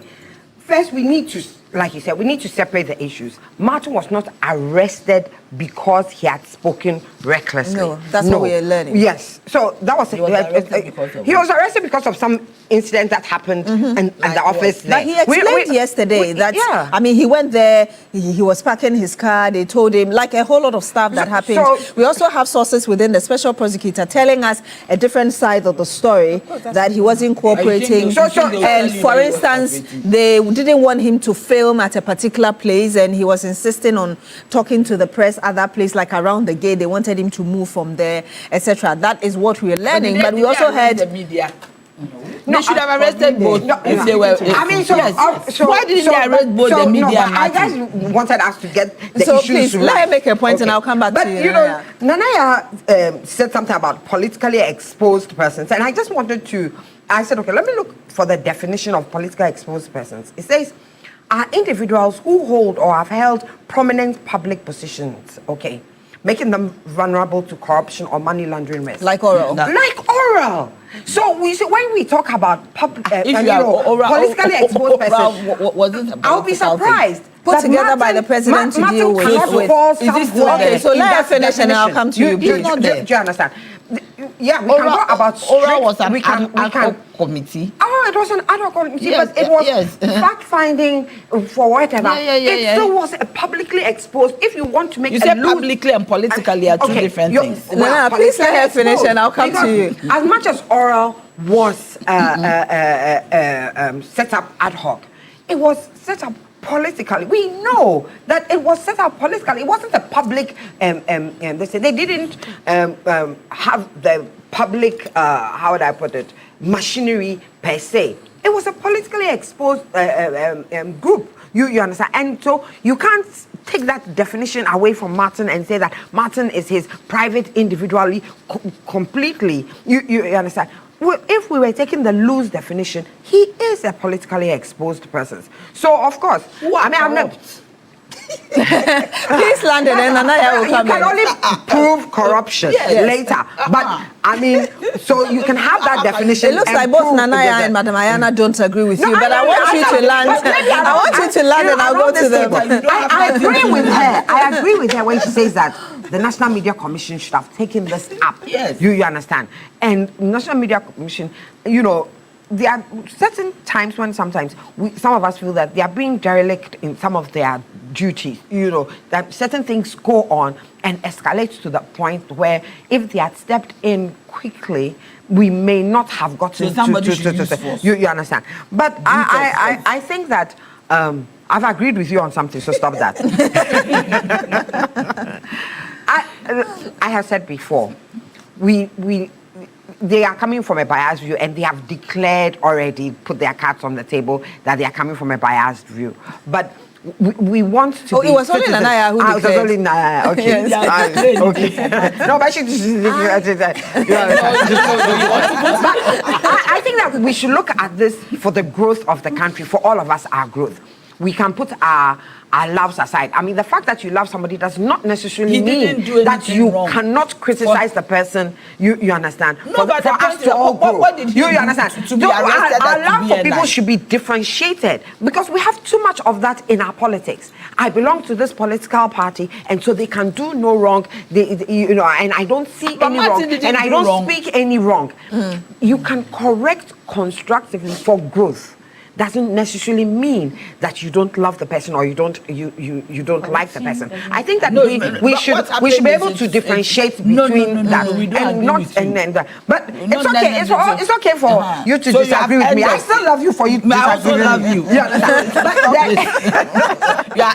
I think that. Please let her land properly. Then I'll come to you. Okay, go ahead. She's giving you the time. Go ahead. You see what Auntie Susan is saying here? That politically exposed and somebody who is publicly exposed, they are two different things. When Kwebu went on Oral, Martin, he did not continue to do any work. The president chose different people with certain backgrounds. He went there because he's a lawyer. He's somebody who is in the public space, always speaking against corruption. There's a word for it. It's not coming. You see? So he didn't go there as a politician.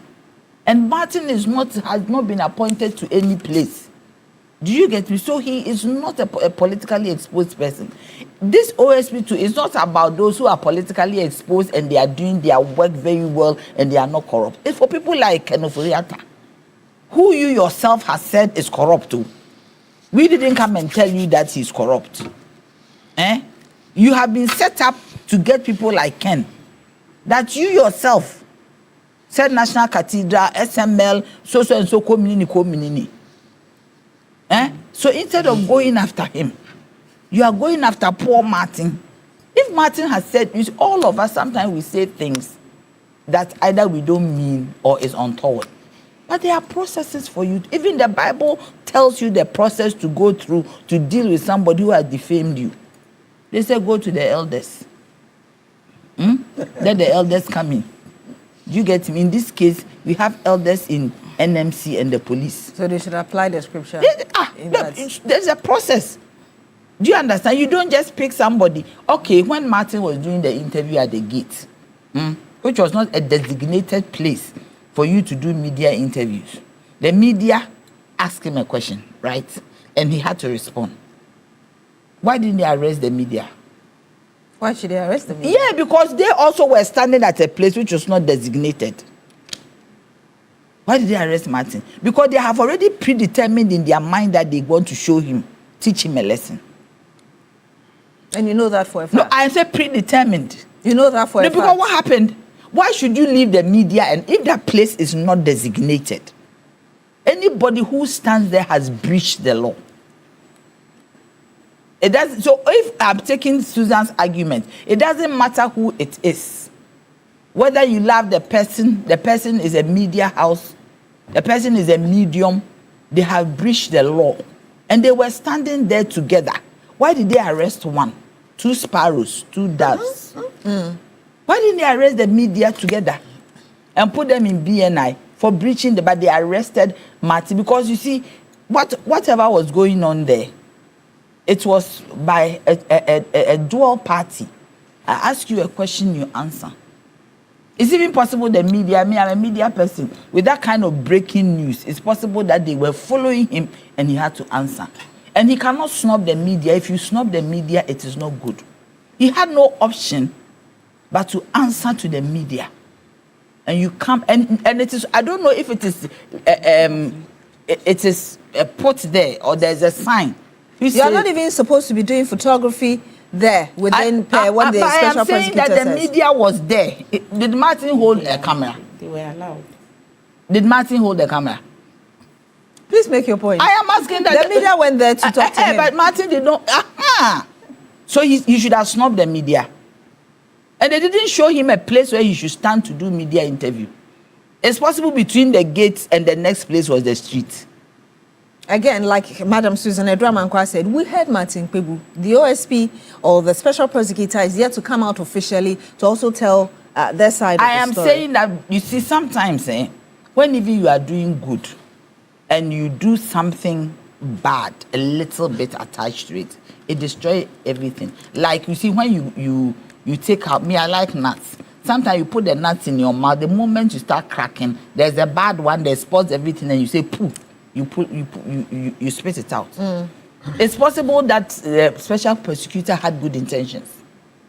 It's possible that truly the special prosecutor wanted to find out why Martin was saying that. Looking at Martin's stature in society, why didn't he even invite him to his office and say, Martin, you're a lawyer, I'm a lawyer.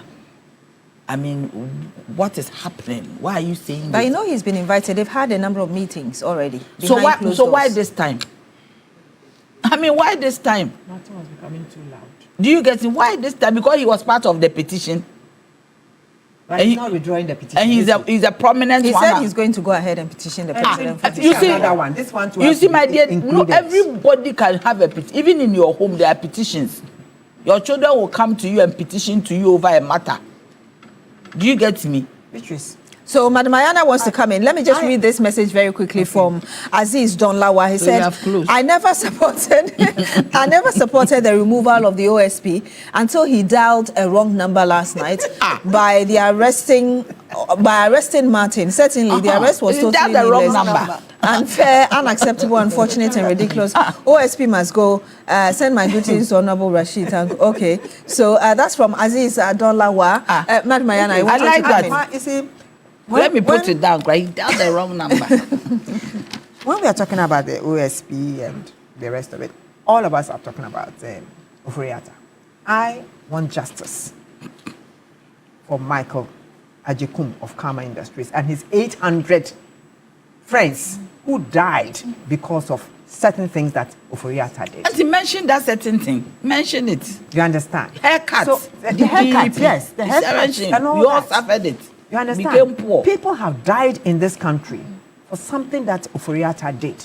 Now he is comfortably sitting somewhere. And instead of you, special prosecutor, making sure that you bring this person to book, you are giving us all kinds of stories. And when people feel that you're not doing the right thing, you're not getting the job done, and therefore you should be kicked out, you go arresting Martin Kpebu. Wrong number. You should go and come again. You should go and come again. Please, if you have any final thought on this. Are we done? We are We've not done. got two topics. Yes. Tops, Because we'll be coming to your... Why are you coming to me? No, you are presidential staff. Please go ahead. That one, the staff are supposed to defend it. We, the board, we... But you used to work at PRC. No. You say yes, you used to. Member, call the staff. But you have an understanding of really how it works. So we'll talk briefly about that. Please, Haja. So just like everybody is saying, OSP should be up and doing. We want action, just like I said from the beginning, and no blame games. Freedom of speech to everybody. You have the right to speak fairly about whatever is going on. There shouldn't be any fear or favor from anywhere. Nobody should feel intimidated because Martin Kpebu has been arrested, so you'll be afraid that you'll be arrested. If I will still say it that Nanadu, please tell Ken to come back home so that we deal with the issue. 78 charges. We want to know whether it's true or not. Want to know whether it's true or not. Yeah. The special prosecutor, like I said, has been talking. I will just read through Samedako, who works with the special prosecutor. I'll just read a little bit of what we have heard and seen regarding what happened yesterday. He actually, Samedako wrote on his Facebook page, and I'll just read a bit of that to you. It's a bit long, but I'll read some to you. He said, a pattern of misconduct. That's an allegation against Martin Kpebu. He says, this is not the first or even the second time Mr. Kpebu has acted improperly toward OSP security personnel in the discharge of their lawful duties. After each incident, he publicly presents a completely different version of events. Having monitored his conduct for some time, it became clear that unless his interactions were recorded, he would misrepresent the facts. A notable example is his false claim that there were 16 petitions calling for the removal of the special prosecutor. When confronted by KSM on his show, he admitted that he merely repeated what he heard someone say on Newsfile without verifying it. It is concerning that a lawyer would make such a statement without checking the facts. Nanaya, how do you respond to that? Which one? Yeah, what I just read to you. I was not even listening. Give me a gist of it. No, he's saying that Martin Kpebu has been making false claims, and one of them, Samedako cited, Samedako, that he claimed that there were 16 petitions calling for the removal of the special prosecutor, yet when he was confronted by a journalist or a media person, he said that he heard it on another platform and he didn't verify it, and a lawyer of his stature shouldn't be doing that. So you should write to the Ghana Bar Association or the Judicial Council. Do you get me? I mean, you don't have to arrest somebody because the person says this. It is neither here nor there. And again, there are some more responses before I come to you, Madam Ayana. Are you coming to your two? Please. It's neither here nor there. Please, complete. No, that's all I'm saying, that this one has got no correlation to the arrest. Do you get it? That's why I'm saying that there are systems, there are platforms, there are avenues, there are places where you can make your concerns be known. So if you think that Kpebu is not being consistent, there's the Ghana Bar, there is the Judicial Council. There are places that you can go and report. Not go and arrest Kpebu. This one is a no. It is not even a wrong number. The phone is off. So let me come to you, Madam Susan Edramakwa, because there are some quotes coming from the special prosecutor and his office. Says the OSP acted strictly within legal and procedural bounds. Nana, you talked about procedure. It says such unruly behavior would result in an immediate arrest at any law enforcement facility. And then it goes on to say internal records show that all transfers followed protocol, that's from the special prosecutor to the NIB and that. At no point was he, into bracket, Kpebu denied access to counsel or due process. That is not the point. It says police misconduct is not investigated by fire service officers. No. GRA misconduct is not investigated by OSP immigration police officers, etc. No, it's OSP No, what he's talking about, Martin saying that he's not going to deal with the people because they are of lower rank. And that's what I'm saying, that he Martin cannot go and decide who should he should speak. Let her finish briefly and then I'll come back to you. We are going to talk only about OSP. No, we'll talk about the tariffs. Pertinent issues. So we'll talk about the tariffs very quickly. Okay. So these are really your final words on the Pebu matter. My question is that when people are talking and said we must do away with the OSP, that is an extremely important office, and we should not do away with the OSP. You can do away with the person of the SP, but let's be careful about this. Let's do away with the OSP. It was set up because we know that an attorney general sitting in the cabinet with his colleagues, etc., is not going to prosecute his fellow minister. Or pay attention to corruption. Pay attention to certain things. That's why the OSP was, well, that is the thinking. You understand? So that is why the OSP was set up, so that it will be an independent office that will do that we believe an attorney general cannot do. So when we say let's do away with the OSP, let's separate the person, the SP, from the OSP, because this sort of rousing the mob and let's do away with those, we'll end up throwing the baby away with the bathwater. So essentially what you're saying is that we shouldn't lose the focus or the rationale behind setting up that office. Exactly. In the midst of what's going on. I think that, but when we say OSP is Office of the Special Prosecutor.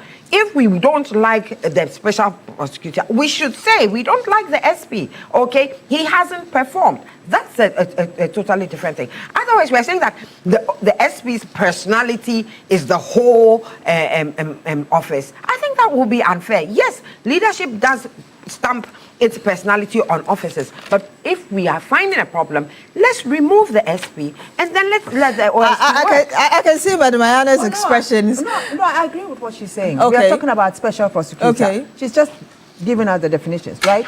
The office and the personality. Yes. And we are saying we don't want the personality, and that happens to be the problem right now. So you're with the staying of the office, but remove the person. Exactly. You understand? All that I'm saying is that this Sami Dakun is talking about Director, Strategy, Research and Communication. And he's saying that Pebu had made certain statements that were not true. The SP did make a statement that he had gone to see the NIB. And actually talked about his unruly behavior. That's a point he made earlier. Well, unruly behavior or whatever, I'm talking about, when we're talking about truth and honesty. Didn't the SP also say that he went to see the NIB, to seek for some form of help in stopping Ofriatta from running away, and didn't get it? And Martin Pebu came and said that that was not true. He had talked to those people in NIB, and they said that nothing of that sort happened. Did the SP come back to say that Martin Pebu was lying? He didn't. So it means that both of them, if they are lying, then they are both lying. So one draw, it doesn't matter. You understand? Okay. You see, the point and then is after you, I will come to Madam I'm a Hajia. graduate of BNI Yoko and the system CID, right? I've been there.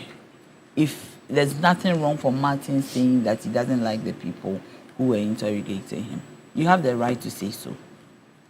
And nobody will fault you. Do you get me? Then they will give you, because the same questions, you'll be asked the same questions, you'll be treated the same way. The person be a senior or junior does not change anything. When you are going to be locked up with the handcuffs, it doesn't change. So nobody should fault Martin for saying that he wanted a senior person. You can ask for whoever you want. Even if you want your friend to interrogate you, they will bring your friend. But it's a process, it's the same.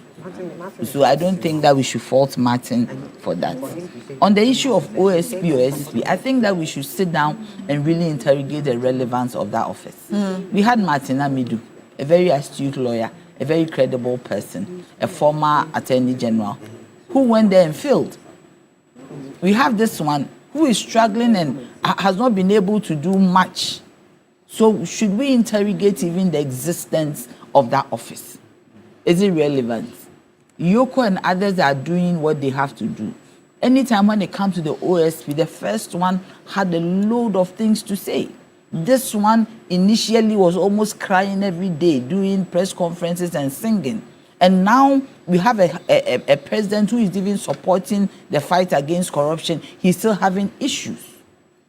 So I think that instead of just saying scrap, let's sit down and interrogate the relevance of that office. And it is very key because you have two people having problems in different manner. One couldn't do anything at all.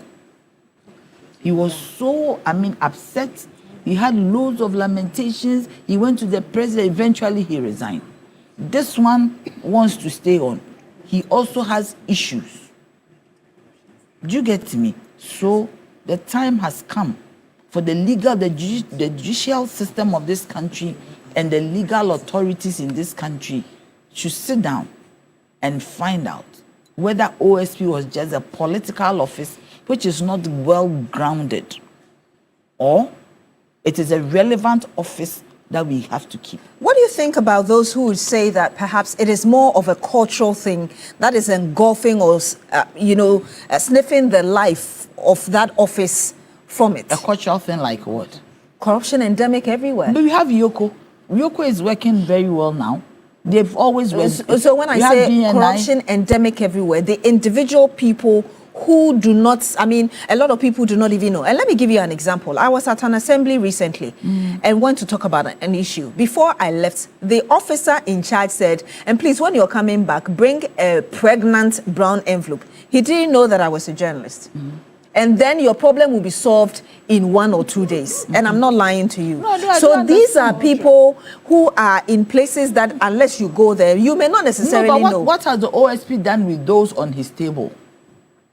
But I'm talking about the culture of corruption, perhaps that is engulfing any office that is supposed to be fighting it. Is that the reason why OSP is not working? I'm not talking about the person. OSP is you talked about reviewing the relevance of that office. Yes. And I'm saying that perhaps others are also arguing that instead of looking at reviewing, because there was a purpose for setting it up. Review. Look at it. What is it?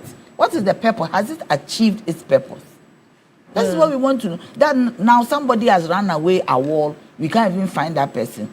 And you yourself, you are saying that the person is corrupt. It is from you or not from me, not from you. Do you get me? You are saying that person is corrupt. Even try the person in absentia is becoming difficult. That provision to try somebody in absentia is there. Even trying the person in absentia is difficult.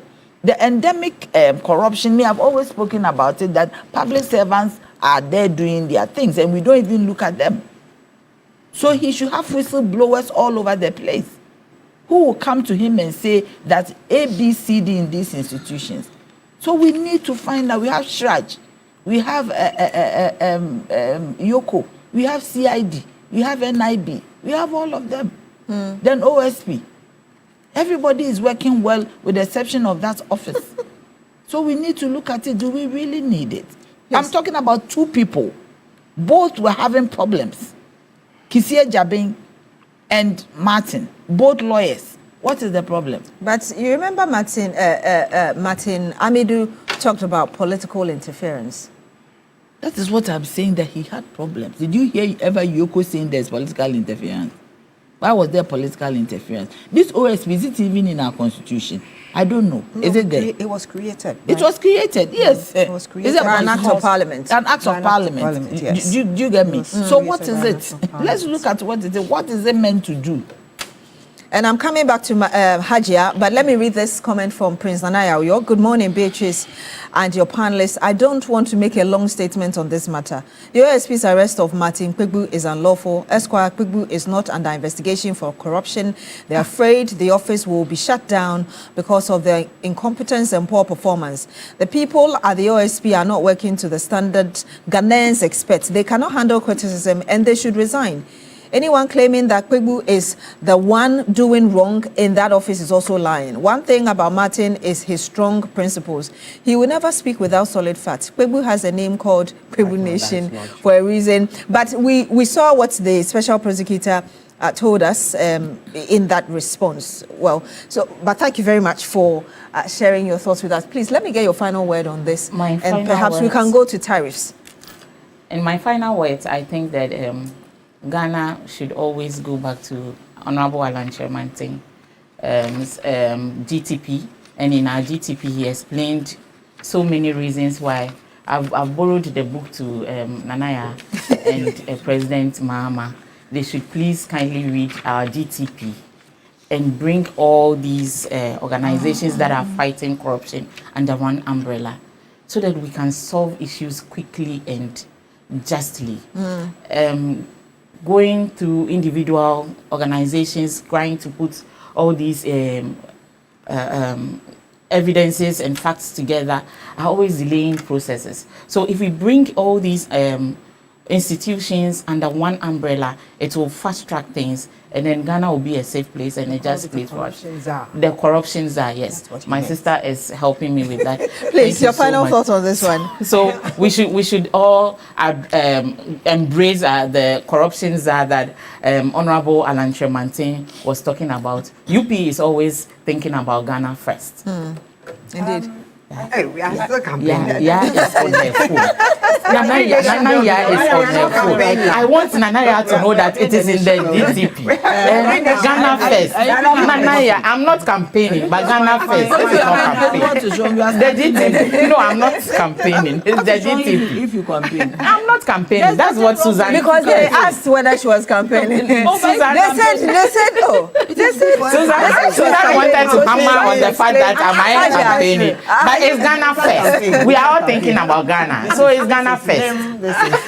Nana, they actually asked whether she was campaigning, so she's just explaining herself. I'm saying that there's nothing wrong with it. Okay. Thank you, Nana. Okay. So Nana actually is on the same page with you, please. I think I already said that. For me, the Special Prosecutor's Office is one that we have to interrogate properly, and I think that the person that is running that office is a person of interest. We must all put our minds to work and see whether he's doing what is expected of him, and the money that we're spending in that office, whether we are getting the results that we want. I will continue to say that we have to be on him to get the major perpetrator of so many things that have really harmed this country, and that is Oforiatta. I will always say that I stand for justice for those people who lost their lives, lost their jobs, and all those children who lost their parents, and the husbands who lost their wives, the wives who lost their husbands because of a policy called haircuts, that he brought, and he has run away. We must all just accept the fact that the special prosecutor this time did not do well. There was no need for him to arrest Martin. Sure, Madam Susan Edwamankwah. I've said my piece. I don't think I have anything of value to add to it. I've said let's be cautious about the way we go about it. Remove the OSP, and I agree. Let's review what the OSP was set up to do, and let's support them to do it if the principles behind why we set them up are good. You understand? We need some accountability in this country. We need to curb corruption. Politically exposed people cannot take us for granted. That has happened for too long. You understand? So we must, as a people, find ways and means of supporting these anti-corruption institutions that have been set up. If the people that we have put there, we believe are not doing a good job, yes, let's remove them and replace them with people till we get somebody who is doing why the office was set up. And we should not be afraid of removing people till we get competence. That is my thing. And as for speaking recklessly, I think we should all be cautious about the way we speak in this country. Sometimes it may be subjective, but look, when the Tutsis were calling the Hutus cockroaches and stuff, it's not subjective. Look, sometimes we think that this country is so safe that we can play with it, but we should guard it. If we have something that we treasure, which is our peace, then we shouldn't play with it and think that it is so stable that we can speak recklessly and nothing will happen. For all you know, we are sitting on a tinderbox. People are hungry out there. People feel as if they don't have a hope. People feel as if there's no future. So it's a tinderbox. And we don't know what will spark it. So no unnecessary dramatization whilst there are issues to deal with. Yes. Nana, please, in like 2 seconds. About Pebu and this. Final word. I've said I think that I've said it. I don't have to go back to anything. Okay, that's great. Yes, so that office, we have to really find out whether it's relevant or not. Nana, you've been, and I was saying earlier, you've been at PRC before. Yeah. Is it fair that Ghanaians, 1st of January, we are going to be asked to pay? Are you asking me if it's fair? Oh, I'm asking you. Yes, please. 9.86 for electricity you see, I'm not the percent right person and to 15. But you know how the system works there. No, because you right used now, to at least help with management approved tariffs for the utility. Now I'm a commissioner. If you need somebody to explain this tariff, it is the secretariat. At that time, I was a director, and I was part of the secretariat. So the secretariat have people who are supposed to explain. I don't know if you have called them. We have called them. And what did they They've say? explained that So it's why justified. Do you still want me to I just talk want to again? get your thoughts on the fact that, I mean, this morning, actually, yes, this morning, a number of people who called were complaining about water availability of it, those in the northern region, a part of Volta region, that they don't even have it. And now you're looking at increasing it. In terms if of you don't have it and they increase it, it doesn't matter. You Because pay. you still won't have it. You pay. You pay for the I mean, I don't get that one. You don't have it, and then they increase it. What? How put it? What does you care? But I don't know whether you've seen the content of or the details, the justification from the PRC regarding why they think it's necessary You see, to get this. This thing that is there has a lot of ramifications, implications, and antecedents. For instance, in 2024, some of the quotas were not passed on. And you know, the tariffs, as it is done, it's cumulative to, what is it? A revenue requirement for the utility service provider. Yeah. So the utility service provider needs money to provide us with the service that we have. And we have a responsibility to ensure the financial viability of the utility service provider, whilst at the same time looking at the quality of service and the provision of the commodity. So we look at all these things. For instance, the grid, when we're doing the public hearings, you can see that the grid, that is gridco, is not strong.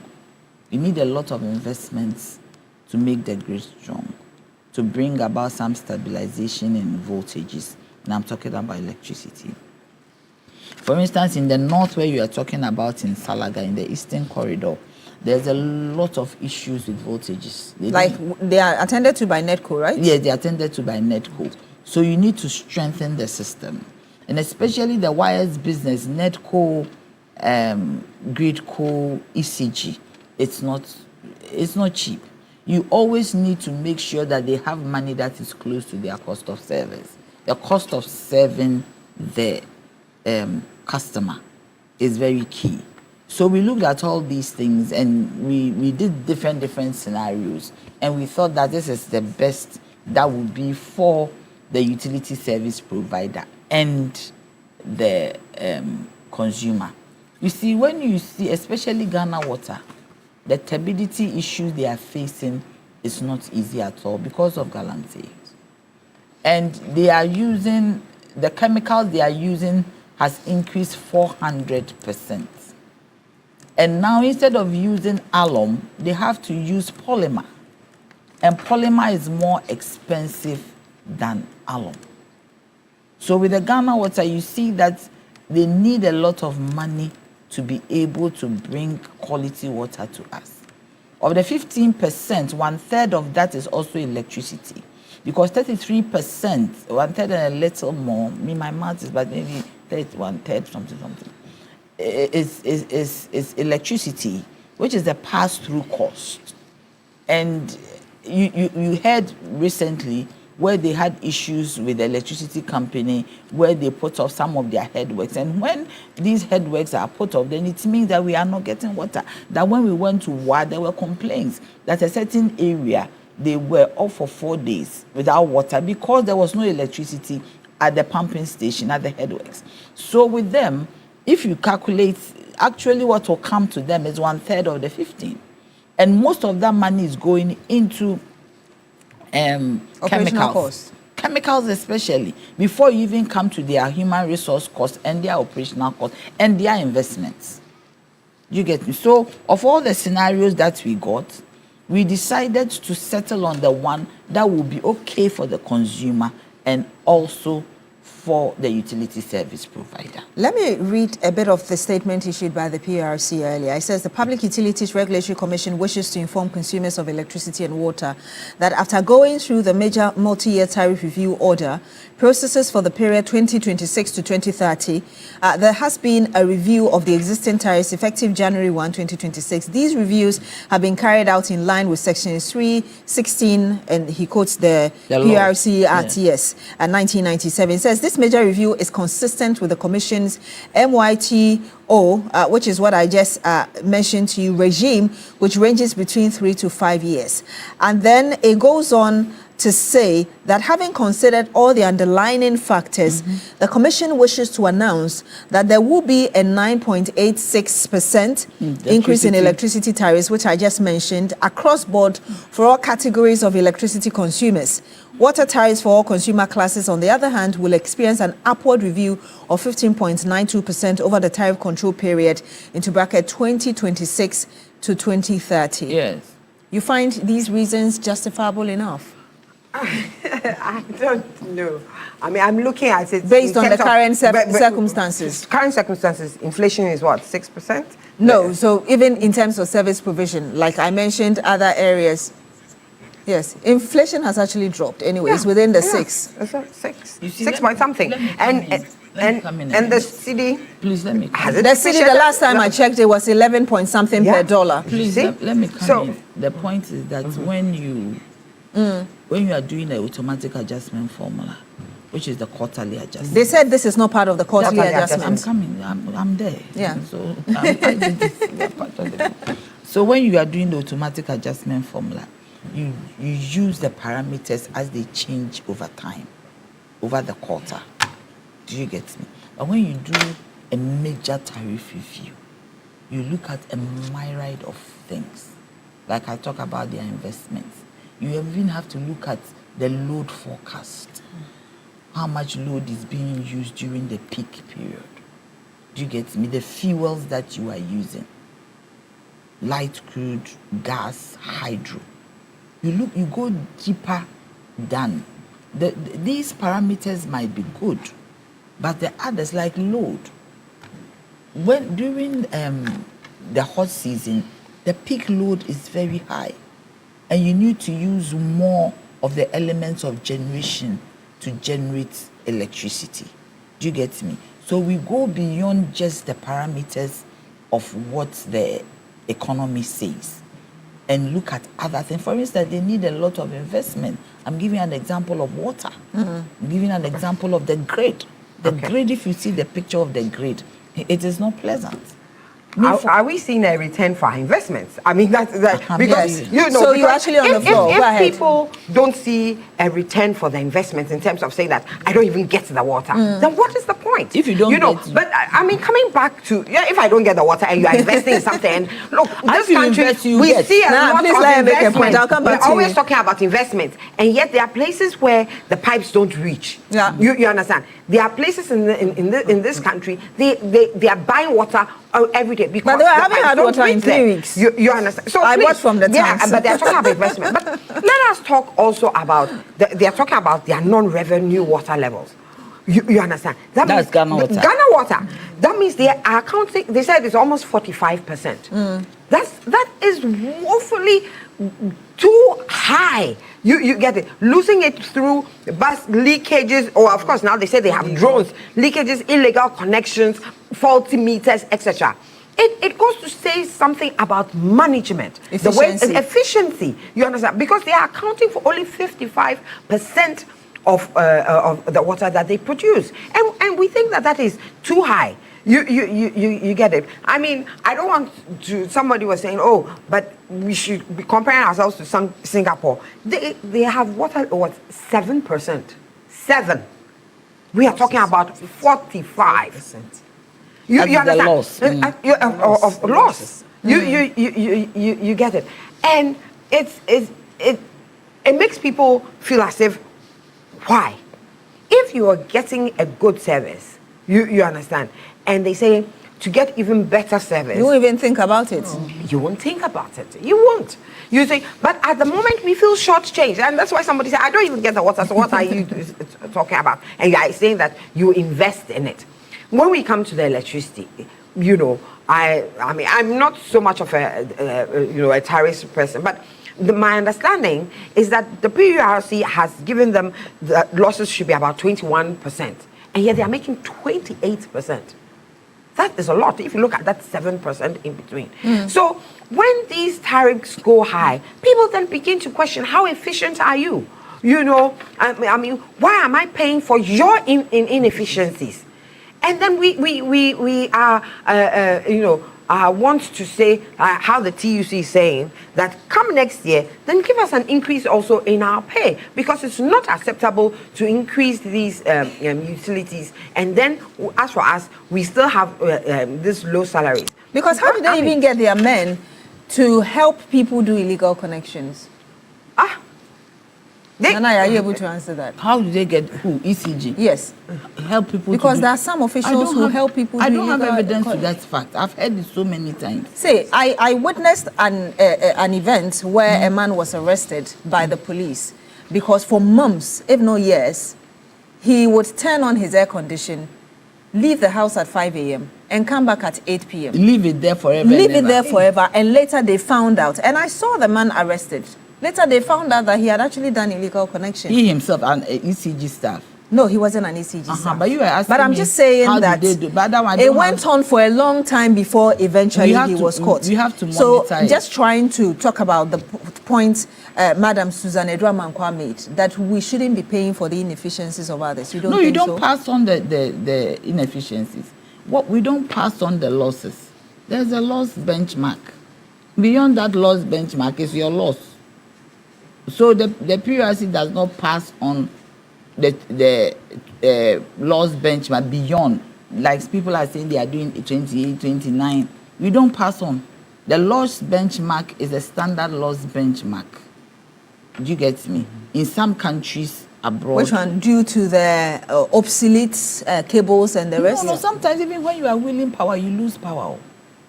Do you get me? Yeah. If you don't have a good transformer and is overloaded, you lose power. But why should you not have a good transformer? I'm coming. You see, there are so many things in here that I believe as PURC, we just came, we were met with this. We have to sit down and we are going to look at it. There are things that when even you as a consumer, if you are going to get electricity, you are supposed to tell ECG the things that you are going to use. We don't do it. We keep on adding on without telling ECG that I have added on. At the end of the day, a transformer with a certain capacity gets overloaded because people on that transformer have added on without even telling ECG that they have to come and change the transformer. Forgive me, when people are going to connect, don't they go to the ECG offices to come and help them connect? You have to give them a list. When you connect, when I was connecting electricity to my place, it's everywhere. You have to tell them I'm going to use a TV, I'm going to use, so they will even know the kind of power that is within the area. So how then do the officials go to the houses to connect without knowing these things so that they can eventually communicate? Are you listening to, if you go and connect, you have to tell the ECG. It is mandatory. You have to, but the ECG also demand it. They demand it. But you see, people keep adding on. For instance, yes, you say that you are going to use one air condition. By the time you realize the exigencies of the weather is making you add on 2. But you need one in your children's room, you add on 3. Okay. But you don't go back to tell them, it is still power. Yeah. So the transformer becomes overloaded. And you'll be losing the electricity, you will not get quality of service. Do you get me? These are some of the things that we have to look at. You see, if we don't strengthen the grid, as we wheel power, look at us wheeling power all the way to the north. Somewhere along the line, you lose it. Where we have a problem with is the commercial losses, the issues of collection. That's if you are not collecting and it amounts to your losses, we will not pass it on, and we don't pass it on. Let me read this statement from... Even if you don't pass it on, yeah, they are still making those losses. And whatever, that inefficiency is still there. How are we tackling that inefficiency? Sometimes you tackle because it it with builds upon. investments. I mean, you tackle it with investment. investment. You're tackling with investment, but we are also not seeing. We need the investment. She says we are not seeing it. No, the point is you need to put in a lot. You see, I'm telling you that the wires business is expensive. You need to change cables. You need to change conductors. Susan's reaction is indicative that she's not convinced by what you're saying. If you are in there, you know what it is. But of course, we are not also negating the fact that there are some inefficiencies that have to be dealt with. Let me read this statement coming from Felix, and I'll come back to you, Madam Mayana. It says, residents of Teshi Nungwa, particularly Teshi Estate, have not had water for over 5 months now. The water comes at dawn once every 2 weeks, and they last for less than 3 hours, and residents are really suffering. The Ghana Water Company Limited should give them reasons for this development and what is being done about it. Yesterday, I was having a conversation. I told you I haven't had water for like 3 weeks now, and somebody was talking about the Teshi desalination thing, and I know that it's had a problem for a long time. I think there should be communication. That's what Felix is saying. I always tell the utilities that they should communicate effectively. And there's also one from Mansa Musa, who says, Beatrice, with regards to tariffs, now the electricity situation is stabilized, and next on the line should be water. Ladies, this doesn't come cheap. Now that we have a government that is observing prudence in all its endeavors, we as a people must be prepared to pay for the good stuff we need and want.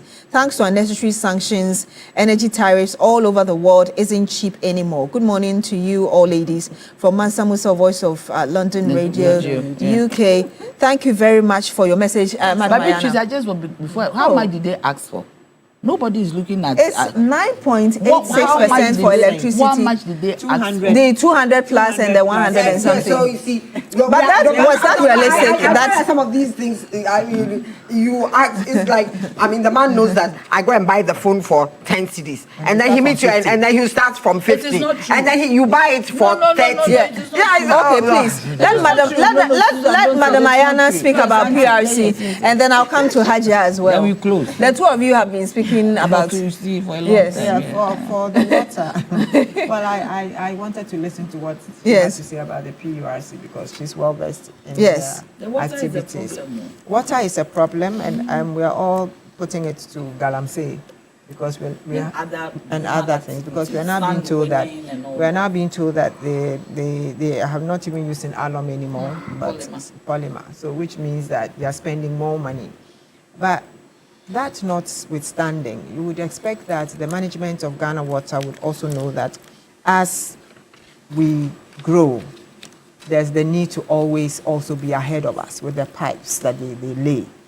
Or some of the pipes that they lay were for a certain population, and suddenly populations have grown. Indeed, and we are still using the same pipes. And therefore, it is very difficult for water to go through all our pipes. I didn't used to have water problems at Tajuringano, but now I'm facing it because a lot more people have come to stay.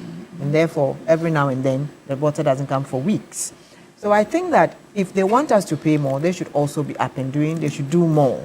It is also important for them to check the illegal connections and also to check the various wastage of treated water. We have a lot of people in this country who actually waste a lot of water. Sometimes I take a walk and you see people using treated water to wash their entrance, you know, and stuff like that. And no, it's not a borehole. These are, you know, and I had to stop it. I told them, I said, no, we can't. The fact that you can pay doesn't mean that you should do it that way. You can have a bucket or something to wash your, but you don't go using it, just flushing it everywhere. Because right now we are having challenges. Like you're brushing your teeth and the brush is stuck in your mouth and the water is flowing. I tell them. So, and then also we have the problem of concrete floors. We are not talking about the environment. Okay. You understand? But it has a bearing on the amount of water that is sipped under. Right now we are all having concrete floors. So there's the rains come and it causes the floods because there's nowhere really for the rains to go. And then the water doesn't sip anymore. It's now just gone away. So people are even digging boreholes and they are not getting to water. You understand? So there's a lot that we need to talk about. So I think that with our water situation, they will just have to make sure that they check the pipes and also the wastage and illegal connections and the likes. With the ECG, I wish that we didn't have to talk about it. After having watched the television and seen all those containers of stuff, that were brought in and some were missing, and then you are being told that some things were bought that were not necessary, unnecessary purchases or procurements. If you wrap up and then I'll come to you. Understand? If you look at all those things, you ask yourself, why should ECG even be asking us to pay anymore for their inefficiencies, for their corrupt practices? We shouldn't be paying for these things anymore. You understand? Until they sort out their problems. Because look, they pay themselves so well. At the end of the day, you procure with inflated prices, and then you sit back and you ask us, the consumer, to pay for your inefficiencies and your corrupt practices. Who does that? Who does that? Haja. Okay, so firstly, I'll talk about the water. I think for now, everybody knows that water is a necessity. Then, just like we were saying, Nanaya was saying, Galamsey has caused a lot of harm. But even with that, the end user is suffering. You are not getting good water, quality water, as how much you're paying for. A lot of people are paying for water, but will also not get access to it. At the end of the month, the bill comes, but when you go to Kolebu, some parts of Kolebu, you go and you are on admission, you don't get water. And it's an issue. If we are going to pay high tariffs and then we're going to be charged for getting good and better services, we wouldn't have a problem at all. The individual Ghanaian is going to suffer for whatever tariff is going to be increased on the water, and it will not still get access. The end result is everything is going to increase. From hairdressers will use electricity because it's high, will use water as up. Everybody is going to be affected with this. At the long run, just like you were saying, somebody will use 5 buckets of water to bath because the person is under the shower. If you were going to use a normal bucket to just fetch a bucket, you know that you're using one. So you should go back to the buckets. I'm not saying that, but then the wastage, as Sweetheart was saying, is becoming too much. You go to the markets, you see the butchers who use the hose, and there is no tap closing it. So until the person finish slaughtering the whole cow, the water that is running is full of wastage. So it's not about just increment of the tariffs that we have to look at, but using advanced technologies in our water system, using advanced technology in our electricity. The source of our power in Ghana is also the reason why tariffs should be increased. Because we are not using the right sources. We are not using green energy. We are sorting to using fuel, which is going to be very expensive for us. Power. So we should try and bring more innovations. A lot of Ghanaian youth are bringing up innovations, solar system. There's so many things going on. We should bring up all these youth innovations, incorporate them into our system. We are stick to old systems in Ghana too much. We know things are moving. So many innovations are coming. So many ideas, so many creative ideas are coming up. Let's bring all these innovations together. ECG and then the stakeholders, VRA, bring all these people together. Let's see to how we're going to change certain things in our energy system as a country. And we're going to go far. We will all enjoy good water source, good energy, light, electricity. And if you charge me for it, I will not have a problem. Indeed. Thank you so much, Hajia Gloria Menu, National Women's Organizer with the United Party. Thank you very much. Also to Madam Susan Edramankwa, who is the Executive Secretary, National Interest Movement. Thank you as well for joining us and for your contributions to you as well. Madam Rodley Nayana, Public Interest Advocate. Thank you. Today I decided to be on hello.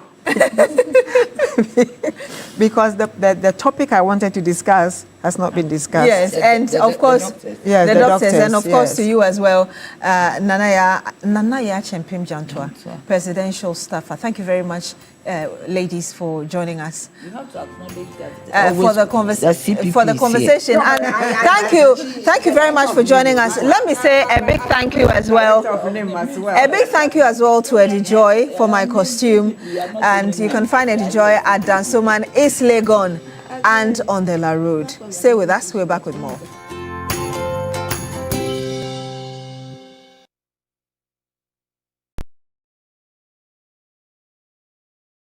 We're not sure what caused the panic, but if you're